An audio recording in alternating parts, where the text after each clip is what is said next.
ஏற்பாடு செய்யப்பட்டிருக்கும் இந்த மார்க்க விளக்க பொதுக்கூட்டத்திலே இஸ்லாமிய திருமணமும் இன்றைய முஸ்லிம்களின் நிலையும் என்கின்ற தலைப்பு வழங்கப்பட்டிருக்கிறது.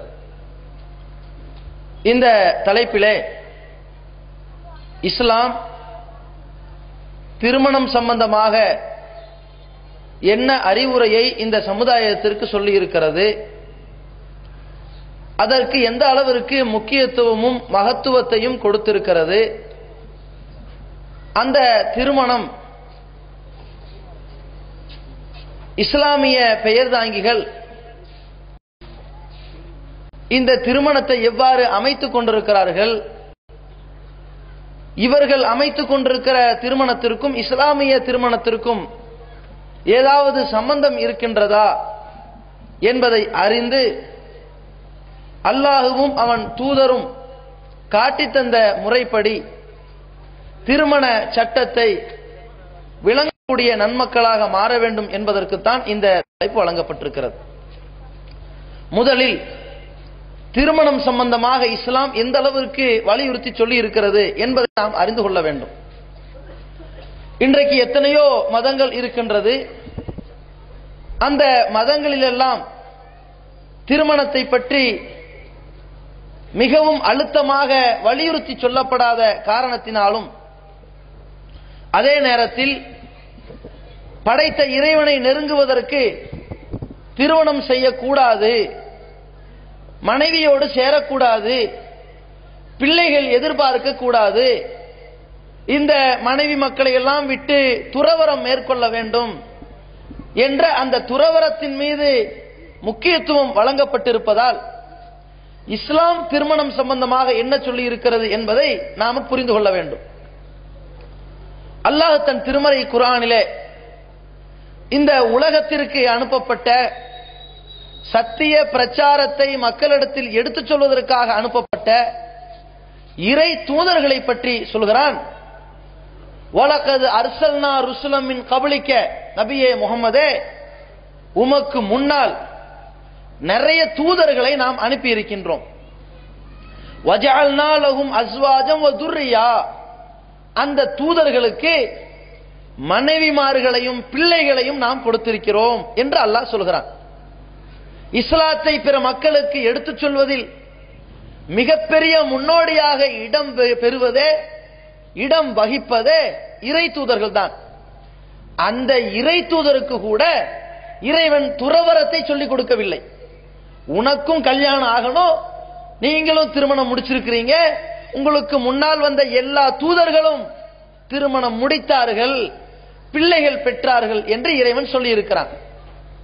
அதே நேரத்தில் யாரெல்லாம் இறைவனை அடைய வேண்டும் என்பதற்காக, இறைவனோடு நெருங்க வேண்டும் என்பதற்காக துறவரத்தை மேற்கொண்டார்களோ அவர்களை பற்றி இறைவன் சொல்கின்றான். வரஹ்பானியத்தன், இந்த துறவரத்தை இப்ததவுஹா, மார்க்கத்தின் பெயரால் அவர்கள்தான் புதிய அனாச்சாரமாக பித்அத்தாக எடுத்துக்கொண்டார்கள். மா கதப்னாஹ அலைஹிம், இந்த துறவரத்தின் மூலமாக நீங்கள் இறைவனை அடையலாம் என்று அந்த மக்களுக்கு நாம் உத்தரவு இடவில்லை என்று அல்லாஹ் சொல்கின்றான். அப்ப துறவரத்தை இஸ்லாம் எதிர்த்து, திருமணத்தை இஸ்லாம் வலியுறுத்தி, இந்த சத்திய இஸ்லாத்தை பிற மக்களுக்கு சொல்வதற்காக அனுப்பப்பட்ட தூதர்கள் மனிதர்களாக இருந்தாலும் இறைவனுடைய செய்தியை பெறுவதில் ஒரு தொடர்பை பெற்ற தூதர் கூட திருமணம் செய்திருக்க வேண்டும், திருமணம் ஆகியிருக்க வேண்டும் என்கின்ற நிலையை இறைவன் சொல்லி இருக்கிறான் என்றால் எந்த அளவிற்கு திருமணத்திற்கு இறைவன் முக்கியத்துவம் கொடுத்திருக்கிறான்னு பாருங்க.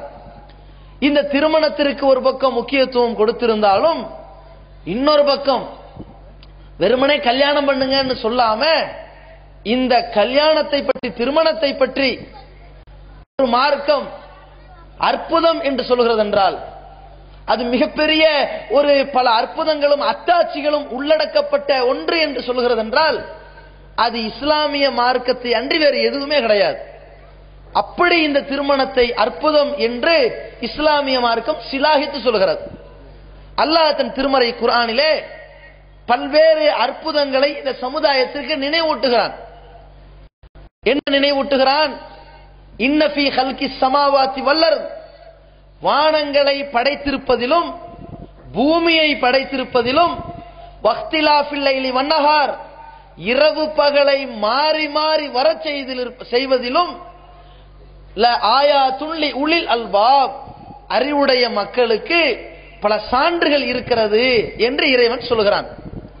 இந்த வானங்கள் பூமியை படைச்சதுல சான்று இருக்குன்னு சொல்ற இதே மாதிரி அத்தாட்சி இருக்குதுன்னு சொல்லக்கூடிய இதே இறைவன் திருமணத்தையும் அத்தாட்சி இருக்குது, அற்புதம் இருக்குது, சான்று இருக்குன்னு சொல்கிறான். எப்படி சொல்கிறான்? ஒமின் ஆயாத்திஹி, இறைவன் பல அத்தாட்சிகளை இந்த உலகத்தில் காட்டிக் கொண்டிருக்கிறான், காட்டியிருக்கிறான் இந்த மனிதன் சிந்திப்பதற்காக. அந்த அத்தாட்சிகளில் ஒன்று அன் கலக்கலக்கும் மின் அன்புசிக்கும் அஸ்வாஜன் லி தஸ்குனு இலைஹா, நீங்க நிம்மதி பெற வேண்டும் என்பதற்காக உங்களிடமிருந்தே உங்களுக்கு ஒரு ஜோடியை கொடுத்து, எதுக்கு? நீங்க நிம்மதி பெறுவதற்காக உங்களிடமிருந்தே உங்களுக்கு ஒரு ஜோடியை உண்டாக்கி, வஜஅல பைனக்கும் மவத்தத்தம் வரஹ்மா, உங்க ரெண்டு பேருக்கு மத்தியில ஒரு இணைப்பையும் ஒரு பாசத்தையும் ஒரு கருணையையும் ஒரு அன்பையும் ஏற்படுத்தி இருப்பது இன்ன ஃபீ ஸாலிக லஆயாத்தின், இதுல ஏராளமான சான்றுகள் இருக்கிறது, லி கௌமி யதஃபக்கரூன், சிந்திக்கின்ற சமுதாயத்திற்கு இருக்கிறது என்று அல்லாஹ் சொல்கிறான். இதுல என்ன அற்புதங்கள்? ஒருத்தன் கல்யாணம் பண்ணுவதில் என்னங்க அற்புதம்? வயசுக்கு வருகிறான், அந்த பெண்ணும் வயசுக்கு வருகிறாள், அந்த வாலிப பருவத்தில் ஒரு தேடல் இருக்கிறது, இருவரும் இணைகிறார்கள். இதுல என்ன அற்புதம்? அது இயற்கை தானே, இதுலதான் அற்புதம் இருக்கிறது என்று அல்லாஹ் சொல்கிறான். அப்ப அற்புதம் இருக்குது, ஒரு அற்புதத்தை சொல்ல பல அற்புதங்கள் இருக்கிறதாம். ஒரு கல்யாணத்துல பல அற்புதங்கள் இருப்பதாக அல்லாஹ் சொல்கிறான். சிந்தித்து பார்க்கிற மக்களுக்கு அந்த அற்புதங்கள் தெரியும் என்று சொல்கிறான். முதல் அற்புதம் என்னவென்றால், இறைவன் இந்த உலகத்தில் படைக்கப்பட்ட எல்லாத்தையும் ஜோடியாக்கி விட்டுட்டான். மனுஷனா இருந்தாலும் ஜோடியா இருந்தால்தான் உங்களால வாழ முடியும். ஒரு ஆம்பளை நான் தன்னந்தனியா இருப்பேன், எனக்கு எந்த பெண்ணையும் ஏறெடுத்து பார்க்க மாட்டேன் என்று சொன்னா அவன் குருடனா இருப்பான்.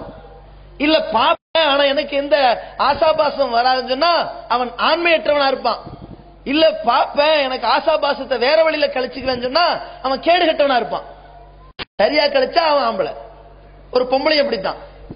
ஆனால் இது மாதிரி உலகத்தில் படைக்கப்பட்ட எல்லாத்துக்குமே ஜோடி தேவை, படைத்த இறைவனுக்கு ஒரு ஜோடியும் தேவையில்லை.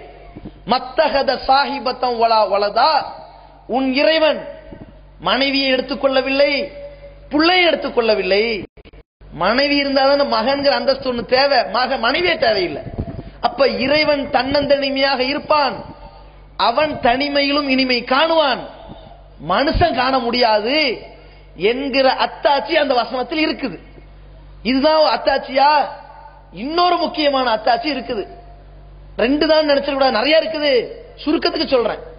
இன்னொரு அத்தாட்சி என்ன அப்படின்னு கேட்டா, இந்த கல்யாணம் முடிக்கக்கூடிய ஒரு ஆண் ஒரு பெண் இன்னும் வேற இல்லையா, இந்த ரெண்டு பேருக்கும் உள்ள ஒரு உறவு தான் திருமண உறவு. இதுல நம்ம சமுதாயத்தில் இந்த ஆண் பெண் உறவுகள் எங்கெல்லாம் வருதுன்னு எடுத்து பாருங்க. ஒரு தாய் பெண், மகன் ஆண், இது ஒரு உறவு. ஒரு தந்தை ஆண், மகள் பெண், இது ஒரு உறவு. ஒரு அண்ணன் ஆண், தங்கை பெண், இது ஒரு உறவு. ஒரு அக்கால் பெண், தம்பி ஆண், இது ஒரு உறவு இருக்கா? இந்த உறவுகளில் அன்பு பாசம் இருக்கத்தான் செய்யுது. எதனால் இருக்குது? இந்த தாய் 10 மாசம் சுமந்தாள் என்பதற்காக, அந்த இரத்த பந்தத்தோடு பெற்றாள் என்பதற்காக, 2 ஆண்டுகள் பால் கொடுத்தாள் என்பதற்காக, தன்னுடைய பிள்ளையை பாராட்டி சீராட்டி பாலூட்டி வார்த்தெடுத்தால் வளர்த்தெடுத்தால் என்பதற்காகத்தான் இந்த தாய்க்கும் அந்த பிள்ளைக்கும் இடையில் ஒரு அன்பு பாசம் இருக்கிறது, காரணத்தோடு இருக்கிறது. சரி, காரணத்தோடு இருந்தால் அது அற்புதமா? அது அற்புதம் இல்லை. அதே மாதிரி ஒரு தகப்பனுக்கும் ஒரு மகளுக்கும் இடையில் அன்பு பாசம் இருக்கிறது. என்ன காரணம்? இதே ரத்த பந்த உறவுதான் காரணம். இந்த காரணத்தோடு அன்பு பாசம் இருக்கிறது அற்புதமா? இல்ல. ஒரு அண்ணன் தங்கச்சிக்கு இடையில இந்த அன்பு பாசம் இருக்குது. எதனால்? இவள் என்னோடு பிறந்தாள் என்பதால், இவன் என்னோடு பிறந்தான் என்பதால். இது காரணத்தோடு வருகிற அன்பு பாசம். இது அற்புதமா? இது இல்லை. ஆனால் ஒன்றை இறைவன் அற்புதம் என்று சொல்கிறான். எதை? நாமளா ஒரு மாப்பிள்ளைய தேடி, நாமளா ஒரு பெண்ணை பார்த்து உனக்கு பிடிச்சிருக்கான்னு கேட்டு கல்யாணம் பண்ணி விட்டாச்சு. இந்த ரெண்டு பேருக்கும் முன்ன பின்ன இவர் யாருன்னு இவளுக்கும் தெரியாது, இவ யாருன்னு அவனுக்கும் தெரியாது. இந்த பெண்மணி என்ன சுபாவம்னு இவனுக்கும் தெரியாது, இவர் என்ன சுபாவம்னு அவளுக்கும் தெரியாது. இவ பேசுற மொழி என்ன, சுபாவம் என்ன, கோவப்படுவாளா, கோவப்பட மாட்டாளா, பணிவாளா, ஆத்திரப்படுவாளா, வாய்களியே பேசுவாளா, வாயாடியா, தத்தியா, ஊமையா, ஒன்னும் தெரியாது. இவர் ஆள் யாரு, நல்ல ஆளா அல்லது கெட்ட குணம் கொண்டவரா, எப்படிப்பட்டவரு, வாயாடியா அல்லது உளர்வாயனா, நல்ல ஆளா, சிந்திப்பாரா, எதுவுமே இவளுக்கு தெரியாது. சேர்ந்தாச்சு. இவருக்கு எது பிடிக்கும் எது பிடிக்காது அவளுக்கு தெரியாது, இவளுக்கு என்ன பிடிக்கும் பிடிக்காதுன்னு இவனுக்கும் தெரியாது. சேர்ந்தால் இந்த ஆண் அந்த பெண் மீது கொண்ட அன்பு, அந்த பாசம் எத்தனை காலம் இழுத்துக்கிட்டு வருதுன்னு கேட்டா, இந்த தாயின் மீது இந்த மகன் வச்சிருக்கானே பாசம், இதை விட இந்த தந்தை மீது இந்த பிள்ளை வச்சிருக்காள, கல்யாணம் பண்ணி கொடுத்தோன்னு முடிஞ்சு போகுது. இந்த அண்ணன் மீது தங்கச்சி வச்சிருக்காள, கல்யாணத்தோட இன்னொரு வீட்டுக்கு போனா முடிஞ்சு போகுது.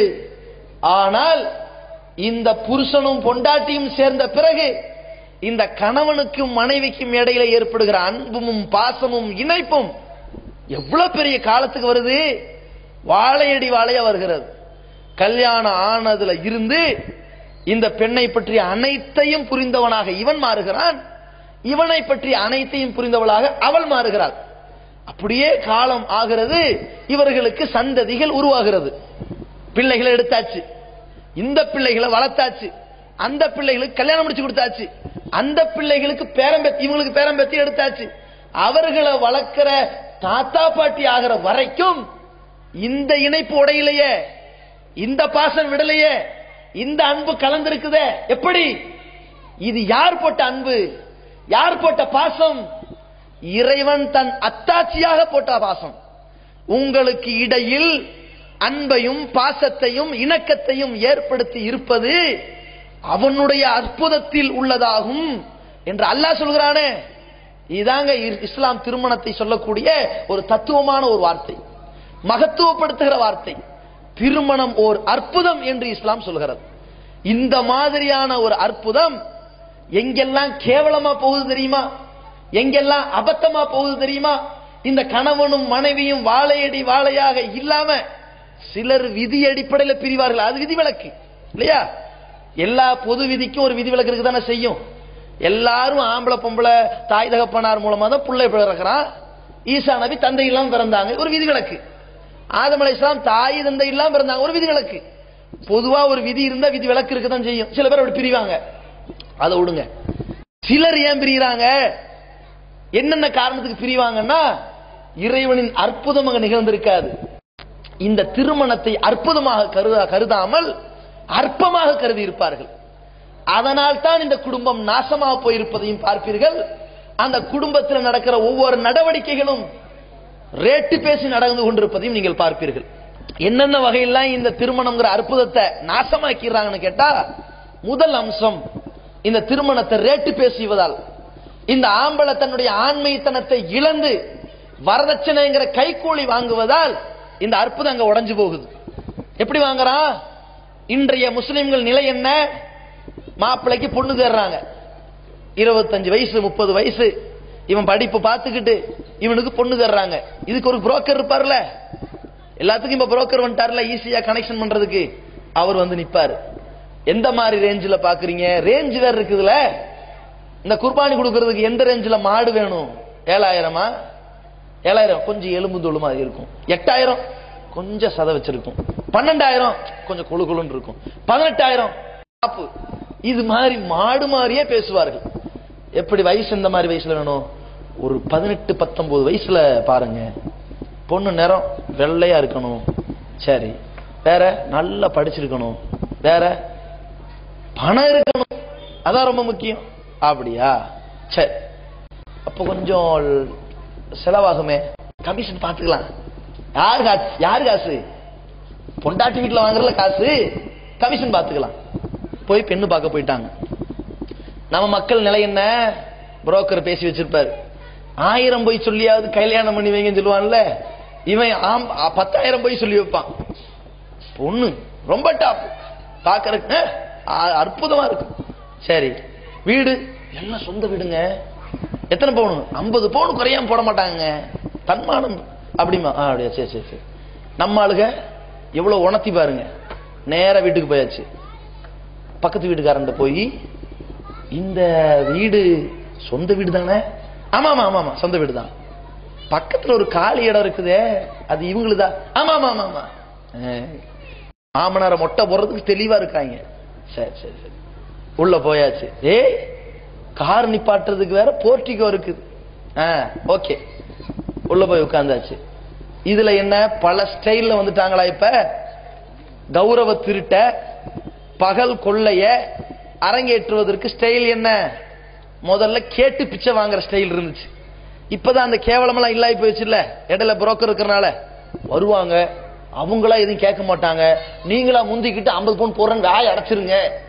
இல்லன்னா 20ல தொடங்கி 70ல நிக்கும். 70 50 பெண் வீட்டர நானே 50 பவுன் போடுறேன்னு வாய் அடைச்சிடுறேன் அப்படின்னு சொல்லிட்டு இங்க போய் 40 பவுன் தான் போடுவாங்க. சப்போஸ் 50 பவுன் உங்களுக்கு நன்மை நினைச்சுக்குங்க போவாங்க, இங்க தள்ளிடுவான். நம்மால் உள்ள போனே ரொம்ப கண்ணியமான ஆளாச்சு இல்ல, கை நீட்ட மாட்டாங்கல்ல. ஒரு காலமா இருந்தா என் பையனுக்கு எவ்வளவு போடுறிய? 20 இந்த வீட்டுக்கு 20 தகுமா? 50 பவுன் போடுங்க, வண்டி தருவீங்களா? இப்படி எல்லாம் கேட்க ஆரம்பிச்சிருவாங்க. இப்ப புரோக்கர் சிஸ்டம் வந்தோம்னா அது இல்ல. நேரா உள்ள போனோம், டீலிங், டைரக்டா டீலிங், இடம் பாக்குற மாதிரி. போன உடனே என்னது, பெண்ணை காட்டவா? காட்டுங்க. குரான் ஓதி அது ஓதுன என்ன ஓதாட்டி என்ன, அதை வைங்க. வேற ரொம்ப அடக்கமான புள்ள, ரைட், அந்த மாதிரி புள்ளதான் வேணும். என்ன போடுறாங்க புள்ளைய பாரு, கழுத்துல ஏதாவது தொங்குதா? ரைட் ரைட், ஒரு 25 பவுன் இருக்குது. சரி, காதுல இருக்கு, அதுல தொங்கட்டாவோட இருக்கான் ஜாஸ்தி, பிரச்சனையே இல்ல. அப்புறம் எப்படியும் நம்ம மாமியார் கழுத்துக்கு வந்துடாது, நம்பிக்கையோட ஏத்துக்குவாங்க. பொண்ணுக்கு தம்பி மாதிரி 5-6 பேர் இருக்காங்களா? இருக்காங்க. மலை ஏறினாலும் மச்சான் கிடைக்காது, அள்ளி போடுவாங்கல்ல. தங்கச்சி மாதிரி இருக்காங்களா? ஏதாவது இல்ல. அப்பாடா, இல்லாட்டி அந்த தங்கச்சி கல்யாணத்துக்கு இருக்கிற நகையெல்லாம் புடிங்கிட்டு போயினா ஏமாந்துரும்ல. அது உஷாரா பார்த்தாச்சு. அடுத்து என்ன? பொண்ணு பேசியாச்சு. சரி சொல்லுங்க, மாப்பிள்ள கல்யாணம் ஆனப்புறம் எங்க இருக்கணுங்கிறீங்க? பெண் வீட்டுல தான் இருக்கணும். ஏன்? பிச்சைன்னு போட்டாச்சு, பிச்சைக்காரனை வீட்டோட வாசல வச்சுக்கணும்ல. அவன் புத்திசாலியா? பெண் வீட்டுல தான் இருக்கணும். சாச்சா, எங்க பிள்ளைய நாங்க அனுப்பி வைக்க மாட்டோம், எங்களுக்கு இருக்கிற ஒரே ஒரு பிள்ளை. இல்ல நீங்க தந்துடணும், எங்க வீட்டுல தான் இருக்கணும், எல்லாம் வசதியா பாத்துக்குவோம், அவருக்கே ஒரு வீடு கட்டி கொடுத்துருவோம். அப்படியா? சரி, கட்டி கொடுங்க. அதுக்கு தானே பேச்ச முடிஞ்சு போச்சா? இது ஒரு ஸ்டைல். இந்த வச்சனை போய் இப்படி கேட்கிறமே, இந்த மாதிரி போய் கேவலப்பட்டு நிக்கிறமே, இது மாதிரி இருக்கிற ஆம்பளை பசங்களுடைய ஆண்மையை இழந்து போய் நிக்கிறமே, இது இஸ்லாத்துல எங்கேயாவது அனுமதிக்கப்பட்டிருக்குதா? யோசிச்சு பாருங்க. நபிகள் நாயகம் ஸல்லல்லாஹு அலைஹி வஸல்லம் அவர்கள் உருவாக்கின ஒரு சமுதாயத்துல, கட்டிக்காத்த சமுதாயத்துல, பண்படுத்திய சமுதாயத்துல பொம்பளை வீட்டுல போய் பிச்சை எடுக்கிற ஒரு கேடுகட்ட ஒரு நடவடிக்கை எந்த மூலையிலாவது பார்த்திருப்பீர்களா? அல்லாஹ்வுடைய தூதர் ஸல்லல்லாஹு அலைஹி வஸல்லம் அவர்கள் இந்த சத்திய இஸ்லாத்தின் பக்கம் மக்கள் உள்ள சாரையா வரும்போதே என்ன பாடத்தை சொல்லிக் கொடுத்து வந்தார்கள்? மக்களே, இஸ்லாத்தை ஏற்று வருகிறீர்கள், அல்லாஹ் வணங்கணும், உங்கள் முன்னோர்களுடைய நம்பிக்கையை தூக்கி எறிந்து விடுங்கள், தொழுவுங்கள், ஜகாத்து கொடுங்கள், உங்களுடைய கையை பேணிக் கொள்ளுங்கள். எப்படி பேணணும்? அல் யதுல் உல்யா கைரும் மின் யதி சுஃப்லா. கீழே வாங்குற கையை விட மேல கொடுக்கிற கை இருக்கிறதே, கொடுக்கிற கை தானே மேல இருக்கும், வாங்குற கை கீழே தான் இருக்கும். கொடுக்கிற கை மாதிரி இருங்க, அதுதான் சிறந்தது. வாங்குற கை மாதிரி இருந்துராதீங்க என்று ஒரு சுயமரியாதையும் சொல்லி கொடுத்து விட்டு இஸ்லாத்துக்கு வந்த உடனே ஒரு துவாவையும் சொல்லி தராங்க. என்ன துவா? அல்லாஹும்ம இன்னி அஸ்அலுக்கல் ஹுதா, இறைவா உன்னிடத்தில் நான் நேர்வழியை கேட்கின்றேன், வத்துகா இறையச்சத்தை கேட்கின்றேன், வல் அஃபாஃப இறைவா சுயமரியாதையை உன்கிட்ட கேட்கிறேன், வல் கினா உன்கிட்ட தான் நான் செல்வத்தை கேட்கிறேன், அடுத்தவன்கிட்ட கேட்கல என்ற துவாவையும் சொல்லி கொடுக்கிறார்கள். யோசிச்சு பாருங்க, சுயமரியாதையை துவா கேட்க சொல்லி எந்த நேரத்திலையும் அடுத்தவன்கிட்ட எதிர்பார்த்திராதீங்கன்னு சொல்லி கொடுத்த ஒரு மார்க்கத்துல திருமணத்தின் போது எந்த நயா பைசாவை எதிர்பார்க்காத ஒரு மார்க்கத்துல தன் தொழில் முன்னேற்றத்துக்கு கூட எதையும் எதிர்பார்க்க கூடாதுன்னு சொல்லிக் கொடுத்த ஒரு மார்க்கத்துல பண்பட்ட நபி தோழர்கள், உருவாக்கப்பட்ட தோழர்கள் எப்படிப்பட்டவர்களாக நடந்து கொண்டார்கள்? அவர்கள் தங்களுடைய வாழ்க்கையில எங்காவது எந்த பெண்ணிடத்திலாவது கை நீட்டி இருப்பார்களா? கைக்கூலி கேட்டிருப்பார்களா? கரம் நீட்டி வெக்கப்பட்டு வாங்கியிருப்பார்களா? யோசித்து பாருங்கள். எந்த மாதிரி நபிகள் நாயகம் ஸல்லல்லாஹு அலைஹி வஸல்லம் காலத்திலே நபி தோழர்கள் எப்படி இஸ்லாத்திற்காக இருக்கிற சொத்தை தூக்கி எறிஞ்சாங்க தெரியுமா? ஒரு நபி தோழர் சுஹைப் என்கின்ற நபி தோழர், அவர் இஸ்லாத்தை ஏற்றுக்கொண்டதற்காக மக்காவிலிருந்து மதீனாவுக்கு கிளம்ப முடிவெடுத்துட்டார். மதீனாவில் கிளம்புறேன்னு முடிவெடுத்த உடனே இந்த மக்காவாசிகள் கேட்கிறாங்க, சுஹைபே யாரை கேட்டு கிளம்புவீங்க? போயிருவீங்களா நீங்க? இந்த மக்காவில் இருந்து சொத்து சேர்த்துட்டு சம்பாரிச்சுக்கிட்டு இப்போ இருக்கிற சொத்தை எல்லாம் அள்ளிக்கிட்டு மதீனாவுக்கு போறீங்களோ? நீ உண்மையான இஸ்லாத்துல இருக்கிறது தெளிவுன்னா நீ இஸ்லாத்துக்காகத்தான் மதீனாவுக்கு போறேன்னு சொன்னா இருக்கிற சொத்தெல்லாம் விட்டுட்டு போ அப்படிங்கிறாங்க. உடனே சுஹைப் ரலியல்லாஹு அவர்கள் சொல்லுகிறார்கள், மக்களே நான் இந்த சொத்துக்களை எல்லாம் இங்க உங்கள்கிட்ட விட்டுட்டு போனால் என்ன அனுப்பிடுவீங்களா கேட்கிறாங்க. ஏன் இந்த இடத்துல இஸ்லாமா அல்லது தான் சம்பாதித்து சேர்த்து வைத்த சொத்து கிடங்குகளா? போட்டி வருது, ஒப்பீடு வருகிறது. முடிவெடுக்கிறார்கள். என்ன முடிவு? இன்னி கது தரத்து மாலன், என் சொத்துக்களை எல்லாம் நீங்க வச்சுக்குங்க. இன்னி உஷீது பிக்கும் அன்னி கது தரத்து மாலன், என்னுடைய சொத்துக்களை எல்லாம் உங்கள்கிட்ட கொடுத்துட்டேன் என்பதற்கு உங்களையே நான் அல்லாஹ்விடத்தில் சாட்சியாக வைத்து விடுவேன். நான் இப்ப மதீனாவுக்கு வெறுங்கையோட போறேன் என்று போனார்களா இல்லையா? சத்திய இஸ்லாத்தின் நெறியை கடைபிடிப்பதற்கு இருக்கிற சொத்துக்களை இழந்த சஹாபாக்கள் எங்கே? சொத்துக்களை பெறுவதற்கு கெட்டத்தனமாக நாணத்தை வந்து கேவலப்பட்டு அடுத்தவன்ட்ட நகையையும் பணத்தையும் பிச்சை எடுப்பதற்காக இஸ்லாத்தை விட்ட இந்த இஸ்லாமியர்கள் எங்கே? யோசிச்சு பாருங்க. இது கேவலமாக இல்லையா? நாம் செய்த இந்த செயல் காரணமாக இந்த சமுதாயம் எவ்வளவு பெரிய பாதிப்புக்கு உள்ளாக்கப்பட்டதுன்னு கொஞ்ச நஞ்சமாவது மனித நேயம், ஈவு இரக்கம் வேண்டாமா? இன்னைக்கு சமுதாயத்தில் கொலை பெருகி கொண்டிருக்கிறது. அல்லாஹ்வின் தூதர் ஸல்லல்லாஹு அலைஹி வஸல்லம் அவர்கள் சொன்னார்கள், வல்லதி நஃப்ஸி பியதிஹி, என் உயிர் எவன் கைவசத்தில் இருக்கிறதோ அவன் மீது சத்தியமாக சொல்கின்றேன், பின்னால் ஒரு காலம் வரும், ஸமானுன் அலன்னாஸ், மக்களிடத்தில் ஒரு காலம் வரும். எப்படிப்பட்ட காலம் தெரியுமா? கொலை பெருகும்.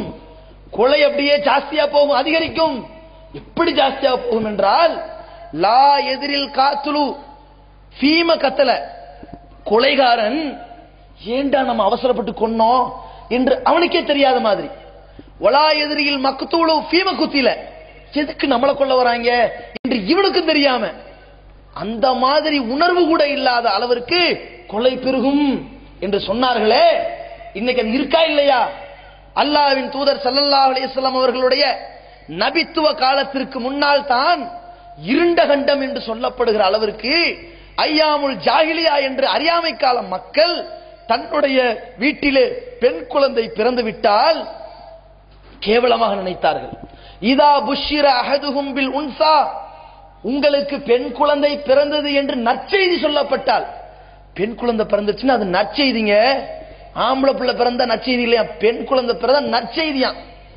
இன்னைக்கு தான் பெண் குழந்தைக்கு ஆண் குழந்தைக்கு ஒரு சொல்லுவாங்களே, பெண் குழந்தைனா பூச்சியாம், ஆண் குழந்தைனா புழுவான் சொல்லுவார்கள். ஏண்டா புழு பூச்சி, வயிற்றுல தான் புழு பூச்சி உண்டாகலையாங்க, அது அப்படியா? என்ன புழு பூச்சினா என்ன? பூச்சினா பொம்பளை புள்ள, ஆம்பளைனா புழு. எப்படி? பூச்சி என்ன செய்யுமா, நல்லா வளர்ந்து ரக்க வந்தோன்னா பறந்து போயிடும், ஒரு பஞ்சாயத்து இருக்காது. புழுருக்குள்ள இருந்து நோண்டிக்கிட்டே இருக்கும். இதான் ஆம்பளை பையன்பாங்க. இந்த மாதிரி என்ன செய்வார்கள், சொல்லுவார்கள். ஆனால் அன்னைக்கே அல்லாஹ் என்ன சொல்றான், பெண் குழந்தை பிறந்தது என்று நற்செய்தி சொல்லப்பட்டால் லல்ல வஜூஹு முஸ்வத்தா, அவர்களுடைய முகம் கருத்து போய் விடுகிறது. அவன் அப்படியே கோபக்காரனாக மாறி விடுகிறான். அப்படி மாறி என்ன செய்கின்றான், எத்தவாரா மக்களை விட்டு ஓடுகிறான். ஓடிவிட்டு யோசிக்கிறான், என்ன செய்யலாம், கேவலமாகி விட்டதே நமக்கு, சி பொம்பளை பிள்ளை பிறந்து விட்டதே, என்ன செய்யலாம்? இந்த பெண் குழந்தையை உயிருடன் புதைப்பதா அல்லது இதையோடு வைத்து கேவலப்பட்டு நிற்பதா என்று அவன் யோசித்துக் கொண்டிருக்கிறான் என்று அல்லாஹ் சொல்கிறானே. அதே போல அந்த அறியாமை காலத்து மக்கள் யோசித்தார்கள். சில குழந்தைகளை உயிரோடு புதைத்தார்கள். அந்த கொடூரங்கள் அன்றைக்கு அழிக்கப்பட்டது, அல்லாஹ்வின் தூதரால் மாற்றப்பட்டது. அல்லாஹ்வின் கிருபையால் அந்த மக்கள் மனித மிருகங்களாக இருந்த மக்கள் அல்லாஹ்வுடைய கிருபையினால் ஒழுக்க சீலர்களாக, புடம்போட்ட தங்கங்களாக மாற்றப்பட்டார்கள். எப்படி மாற்றப்பட்டார்கள் தெரியுமா? அந்த பெண் குழந்தைகளை நபிகள் நாயகம் ஸல்லல்லாஹு அலைஹி சொன்னார்கள், யாருடைய வீட்டிலே 3 பெண் குழந்தைகள் இருந்து அவர்களை நீங்கள் உயிரோடு புதைத்து விடாமல் கண்காணிப்பாக வளர்த்து ஒழுக்கத்தை போதித்து திருமணம் பண்ணி கொடுக்கிறீர்களோ, இந்த பெண் குழந்தைகள் நாளை மறுமை நாளிலே உங்களை நரக படுகொலிக்கு செல்ல விடாமல் தடுக்கும் திரையாக வந்து நிற்பார்கள் என்று சொல்லப்பட்ட மாத்திரத்தில் அந்த பெண் குழந்தைகள் மதிப்புக்கும் மரியாதைக்கும் உரியவர்களாக மாற்றப்பட்டார்கள். ஆனால் இன்றைய காலத்திலே இந்த வரதட்சணை என்கின்ற கேடுகட்ட செயலால் இந்த பெண் வீட்டாருக்காக வேண்டி, இந்த பெண் வீட்டார் கொடுமைக்கு உள்ளாக்கப்பட்டு இந்த மாப்பிள்ளை வீட்டாருக்கு கொடுக்க வேண்டிய இந்த பிச்சை காசுக்காக, அவன் கேட்கிற நகைக்காக, திருமணத்திற்கு முன்னால் அவர்களுக்கு கொட்ட வேண்டிய விருந்துக்காக, அதற்கு செய்ய வேண்டிய செலவுக்காக, செலவுக்கு காசு இல்லை என்றால் வாங்கும் கடனுக்காக, அதற்கு அடைக்க வேண்டிய வட்டிக்காக, திருமணத்திற்கு செய்கின்ற அனைத்து செலவுகள், மண்டப செலவுகள், உணவு செலவுகள், உடை செலவுகள், உலகத்தை எல்லாம் கூப்பிடுவதற்கு அடிக்கின்ற பத்திரிகை செலவுகள், திருமணம் முடிந்ததற்கு பிறகு அந்த மருமகனை அழைத்து வைத்து போடுகிற தண்டச்சோறு செலவுகள், பல வாரங்கள் தின்னுவிட்டு போனதற்கு பிறகு இவனுடைய குடுத்தன வாழ்க்கைக்கு பிறகு இந்த குழந்தை உருவானதற்காக அந்த குழந்தைக்கான தலைப்பிரசவ செலவு, அந்த தலைப்பிரசவ செலவுக்கு முன்னால் இந்த பெண் பிள்ளைக்கு தான் பிள்ளையை கட்டி கொடுத்தாலே அந்த பெண்ணுக்கு டிபி வந்தால் மாப்பிள்ளை பார்க்க முடியாது, பார்க்க மாட்டான், பெண்ணை பெத்தவதான் பார்க்கணும். சட்டம், எழுதப்படாத சட்டம், கேடுகட்ட ஒரு சட்டம். பாருங்க, இந்த பெண்ணுக்கு நோய் வந்தால் நிவாரணம் பார்க்க வேண்டிய கடமை பெத்தவனை சார்ந்தது. ஹார்ட் அட்டாக் வந்தால் பெத்தவனை சார்ந்தது. சிசேரியன் ஆபரேஷனா அந்த செலவு பெத்தவனை சார்ந்தது. சுகப்பிரசவமா அந்த செலவு பெத்தவனை சார்ந்தது. அந்த பிரசவம் குறப்பிரசவமா போய் மௌத்தா போச்சா இந்த பழியும் பெத்தவனை சார்ந்தது. இந்த குழந்தை தலை பிரசவம் ஆவதற்கு உயர்ந்த மருத்துவமனையில் சேர்ப்பிக்கப்பட வேண்டும், லட்சோப லட்சம் செலவழிக்கப்பட வேண்டும். அப்படியாக சொல்லி இந்த பெண்ணுக்கு வளைகாப்புன்னு சொல்லி வளையல் போடுறங்கிற பேர்ல அங்கேயும் போய் வரிஞ்சு கட்டி தின்னுட்டு வருகிற இந்த திண்ணி பண்டாரங்களுக்கு இவ்வளவு செலவு செய்து கொட்டி மாரடித்துக் கொண்டிருக்கின்றானே, இவ்வளவு கொடுமைக்கும் ஆளாக்கப்பட்ட இந்த பிள்ளையினுடைய தாய் தகப்பனார் திருமணம் முடிகிறது. திருமணத்திற்கு பிறகு பிள்ளை எடுக்கிறார்கள். அதுக்கப்புறம் ரமலான் வந்துச்சுங்களா, இவனுக்கு தல ரமலான் கண்டுபிடிச்சிட்டான்ல, தல தீபாவளி. எது முதல் தீபாவளி? கல்யாணம் ஆகி முதல் தீபாவளி, தல தீபாவளி, தல ரமலான், இப்படி எல்லாம் இவர்கள் வைத்துக் கொண்டு தல ஆட்சி பெருநாள், இதுக்கு ஒரு சட்டை, இதுக்கு ஒரு வேஷ்டி, இதுக்கு ஒரு விருந்துண்டு மாமியார் வீடு மணி அடிச்ச சோறு நல்லா கிடைக்கும் போயிடுறான்.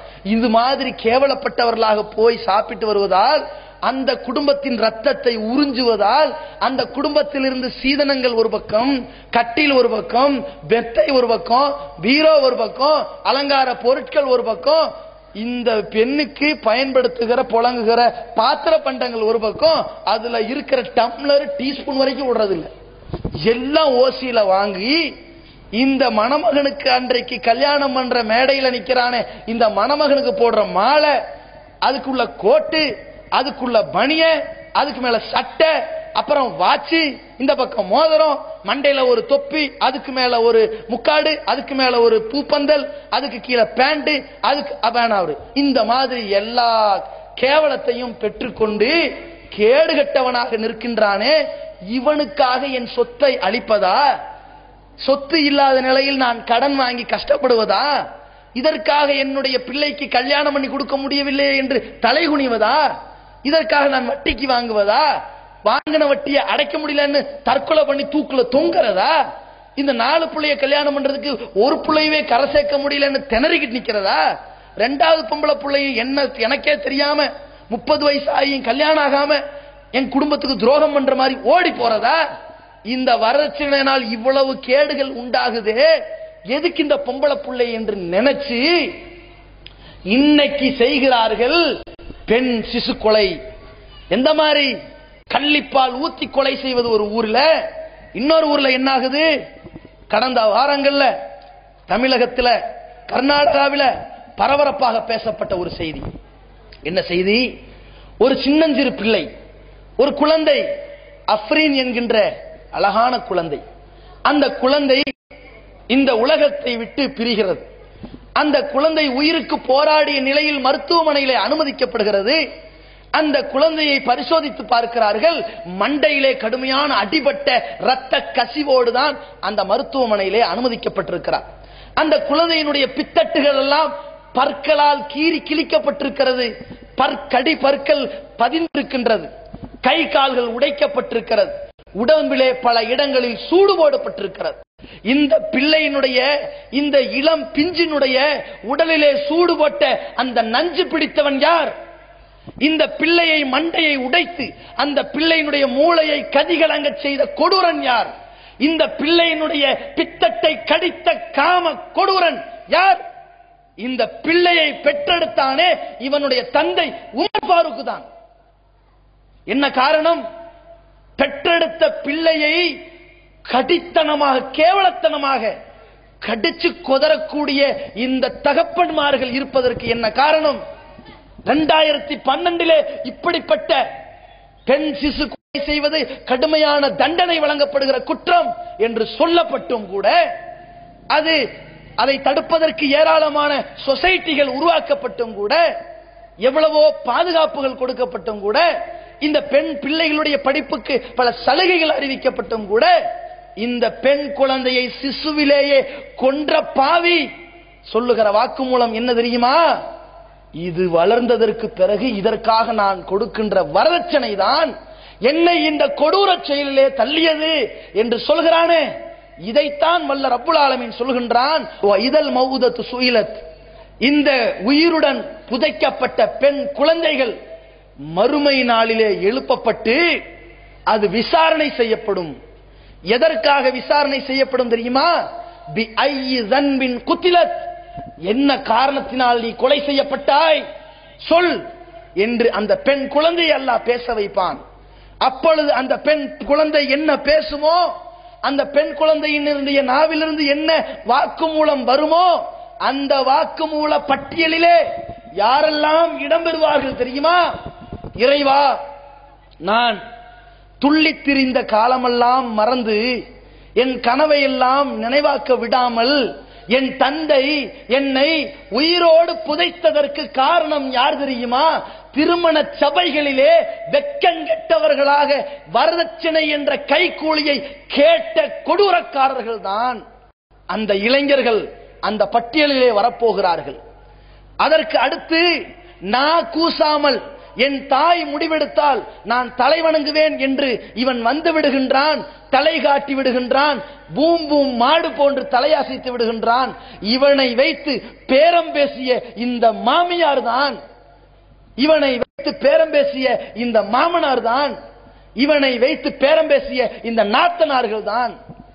இது மட்டுமல்ல, உன் பிள்ளைக்கு எதுவுமே போடாமலா கட்டி கொடுக்க போற, வெறுங்கலத்திலேயா அனுப்ப போற என்று வஞ்சனை பேசுகின்ற அண்டை வீட்டார்கள் தான். வரதட்சணையை கொடுத்தாவது, கடன் வாங்கியாவது கொடுத்தாவது உன் பிள்ளைய கரை சேர்த்து என்று இந்த தீமைக்கு தூண்டுகோலாக இருந்த பக்கத்து வீட்டார்கள் தான். இந்த திருமணங்கள் நடைபெறுவதற்கு ஊண்டுகோலாக இருந்த ஜமாத்தார்கள் தான். இந்த திருமணத்தை கண்டிக்காதவர்கள் தான். இந்த வகையற்றவர்களை ஆதரிச்சு அந்த திருமண பந்தலிலே இந்த மாப்பிள்ளை பிச்சைக்காரனோடு சேர்ந்து வரிந்து கட்டி விருந்தை கொட்டி கொண்ட இந்த கபோதிகள் தான் என்று யாரையெல்லாம் பட்டியல் போட போகிறார்களோ அந்த பச்சிலம் குழந்தையினுடைய வாயிலிருந்து வருகின்ற வாக்குமூலத்தின் பட்டியலிலிருந்து நாம் தப்பிக்க வேண்டுமா இல்லையா? யோசித்து பாருங்கள். இவ்வளவு பெரிய ஒரு பாவப்பட்டியலில் சேரப்போகிறோம். யோசித்து பாருங்கள். ஒரு கொலைகாரன் பிடிபடுகிறான் என்று வைத்துக் கொள்ளுங்கள். அந்த கொலைகாரனுக்கு சாகும் வரைக்கும் தண்டனை வழங்கப்படுமா என்று வைத்துக் கொள்ளுங்கள்.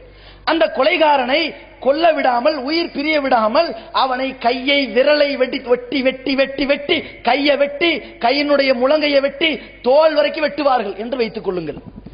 அதற்கு அடுத்து இந்த கை, அப்புறம் கால், அப்புறம் மண்டை, இப்படித்தான் கொலை செய்வார் என்று வைத்துக் கொள்ளுங்கள். இந்த கொலை செயலுக்கு இவன் யாரையெல்லாம் உடந்தையாக பயன்படுத்தினானோ, பயன்படுத்தியதாக வாக்குமூலம் சொல்ல போகிறானோ அவனுக்கும் இதே தண்டனை என்று வைத்துக் கொள்ளுங்கள். இப்ப என்ன செய்வோம்? அந்த கொலைக்கு சம்பந்தப்பட்டவன் என்ன பண்ணுவான்? அடி வயிறுலாம் கலங்கும். வாய் வார்த்தையிலிருந்து நம்முடைய பேர் வந்துவிடக் கூடாது, நம்ம அகப்பற்றக்கூடாது, உள்ளூர்ல இருந்துடக்கூடாது, நம்ம சிக்கிடக்கூடாது, நம்ம ஒதுங்கிடணும், இவனை சொன்னாலும் பரவாயில்ல என்ன சொல்லிடக்கூடாது, தப்பிப்ப நினைப்போமா இல்லையா? ஆனால் லா யமூது ஃபீஹா வலா யஹ்யா என்று அந்த நரக படுகொலையை அல்லாஹ் சொல்கின்றான். போனா எவனும் மரணிக்கவும் மாட்டான், வாழவும் மாட்டான். ஹயாத் மௌத் எதுவும் கிடையாது.